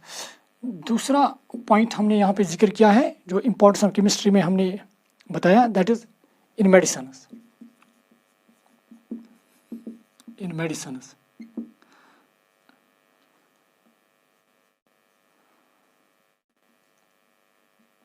हमने देखिए बहुत सारी मेडिसिन, जैसे कि सिस्प्लेटिन का हमने जिक्र किया जो इस्तेमाल किया जाता है अगेंस्ट कैंसर। इसी तरह से टैक्सोल भी कैंसर के लिए इस्तेमाल किया जाता है। AZT जो एड्स के लिए इस्तेमाल किया जाता है। और हमने इनफैक्ट एंटीबायोटिक्स का जिक्र किया है। एंटीबायोटिक्स भी हम केमिस्ट्री से ही बनाते हैं with the help of chemical reactions. और उनको हमने इस्तेमाल किया है डिफरेंट डिजीज़ क्योर करने के लिए। इसी तरह से केमिस्ट्री से हमने ये जो मेडिसिन है, और एक मेडिसिन हमने इस्तेमाल किया था जिसको हम एनाल्जेसिक बोलते हैं। एनाल्जेसिक्स उन मेडिसिन को कहते हैं जो हम पेन रिलीव करने के लिए इस्तेमाल करते हैं, पेन को रिड्यूस करने के लिए इस्तेमाल करते हैं। जैसे कि मैंने जिक्र किया था पैरास्टामोल का। पैरास्टामोल एक एनाल्जेसिक है। या एंटीपायरेटिक, वो मेडिसिन जो बॉडी टेम्परेचर डिक्रीज करें उनको एंटीपायरेटिक बोलते हैं। तो इनफैक्ट ये जो मेडिसिन है, अगर हम इनफैक्ट इस मेडिसिन टर्म को भी देखेंगे, मेडिसिन एक्चुअली होता क्या है। Medicine are in fact these are the chemical compounds. ये केमिकल कंपाउंड्स होते हैं जो हम नेचुरल सोर्स से भी ऑब्टेन करते हैं या लेबोरेटरी में भी बनाते हैं। बट इनका काम क्या होता है कि these chemical compounds which are either obtained from natural sources or from synthetic methods, they simply either cure diseases or they reduce pain. वो chemical compounds which are used to reduce pain or cure diseases, they are called medicines, or in fact they are also called drugs. From the chemistry point of view, there is no difference between medicine and drug. Medicine और drug के दरमियान कोई difference नहीं है. But as per the society or as per the law, these two terms have been differentiated. वो medicines, वो chemical compounds जो disease को cure करे, मगर एक इंसान उनका आदी न बन जाए तो उनको हम फिर मेडिसिन का वर्ड इस्तेमाल करते हैं। मगर वो केमिकल कंपाउंड्स जो डिजीज़ को क्योर करे या पेन रिड्यूस करे, बट इंसान उनका आदी बन जाए तो फिर उसको हम उस वक्त ड्रग के नाम से उसको जानते हैं। उससे के लिए हम ड्रग का इस्तेमाल करते हैं। और ये डिफरेंट जो मैंने इनको दो टर्म्स को डिफरेंशिएट किया है, it is as per law and society. तो ये था जो मेडिसिन्स के बारे में। तीसरा पॉइंट मैंने यहाँ पे जिक्र किया है पॉलीमर्स का। ये जो पॉलीमर्स है इनफैक्ट ये जाइंट मॉलिक्यूल्स हैं, बड़े बड़े मॉलिक्यूल्स जो छोटे छोटे मॉलिक्यूल्स के ज्वाइन करने से बनते हैं, और जो छोटे छोटे मॉलिक्यूल्स जो होते हैं उनको मोनोमर्स कहते हैं। और उन पॉलीमर्स में मैंने जिक्र किया है पॉलीथीन का, जो जैसे कि बैग्स बनाने के काम इस्तेमाल में लाया जाता है, या इंसुलेटिंग मटेरियल। और इतना ही नहीं, जो नायलॉन है वो भी एक पॉलीमर है जिसे सिंथेटिक फाइबर्स बनाए जाते हैं। इसी तरह से मैंने टेरिलीन की बात की थी। टेरिलीन भी एक पॉलीमर है जो जिसे सिंथेटिक फाइबर्स बनाए जाते हैं। और इसी तरह से मैंने एक पॉलीमर का जिक्र किया था, टेफ्लॉन। टेफ्लॉन भी एक पॉलीमर है जो पैन्स को या फ्राइंग पैन्स को नॉन स्टिकी बनाता है। उस टेफ्लॉन की कोटिंग बर्तन के अंदर से की जाती है ताकि वो बर्तन नॉन स्टिकी बन जाए। इसी तरह से मैंने एक और पॉलीमर की बात की थी, दैट इज़ पॉलीविनाइल ब्यूटाइरल, जो विंड स्क्रीन बनाने के काम आता है। जो लेमिनेटेड गिलास विंड स्क्रीन में होता है वही बनाने के काम आता है, जिससे वो जो गाड़ी का आगे वाला शीशा होता है वो छोटे छोटे टुकड़ों में नहीं ब्रेक होता है, बल्कि वो उस पॉलीमर के साथ स्टिक रहता है, ठीक है ना। तो इसी तरह से एक और चीज़ हमने कहा था कि एज अ सेल्फ डिफेंस के लिए भी केमिस्ट्री इस्तेमाल की जाती है। जैसे कि हमने यहाँ पे एक इंसेक्ट का जिक्र किया है, that is bombardier beetle, how this insect uses the chemistry for it is defence. तो एक और चीज़ हमने फिर लास्ट पे जिक्र की थी कि इतनी इनफैक्ट बहुत सारी जो एडवांटेज है केमिस्ट्री के, मगर इस केमिस्ट्री के कुछ ड्रॉबैक्स भी है। जैसे कि इसने कुछ हमें पॉइजनस गैसेस दिए हैं जिसको हम वार के दौरान इस्तेमाल करते हैं फॉर किलिंग द पीपल। और कुछ डेडली वेपन्स केमिस्ट्री ने हमें दिए हैं, जैसे कि एटम बॉम्ब और हाइड्रोजन बॉम्ब। और इनफैक्ट कुछ चीज़ें जैसे कि मेडिसिन जो कि मैंने कि एंटीबायोटिक्स का जिक्र किया था, though these antibiotics are use to treat various diseases, मगर अगर इनका एक्सेस में यूज़ किया जाता है तो इनके बहुत सारे बुरे या हम कहेंगे डेंजरस साइड इफ़ेक्ट्स हैं। तो इसी तरह से एक पॉलीमर का जिक्र मैंने किया था, पॉलीविनाइल क्लोराइड, जिसको विनाइल क्लोराइड से बनाया जाता है। और विनाइल क्लोराइड को देखा गया है कि इनसे जो वर्कर्स जो इनके साथ काम करते हैं, इसके साथ इस विनाइल क्लोराइड के साथ काम करते हैं, कि उनको लंग कैंसर होता है। तो इसी तरह से मैंने एक और ड्रॉबैक का जिक्र किया था यहाँ पे, कि वो है कि केमिस्ट्री ने हमें कुछ और मेडिसिन और ड्रग्स दिए हैं, जैसे कि कोकीन है, ब्राउन शुगर है। तो इससे क्या है कि इंसान उनका आदी बन जाता है, जो that proves curse to the society as well as the family.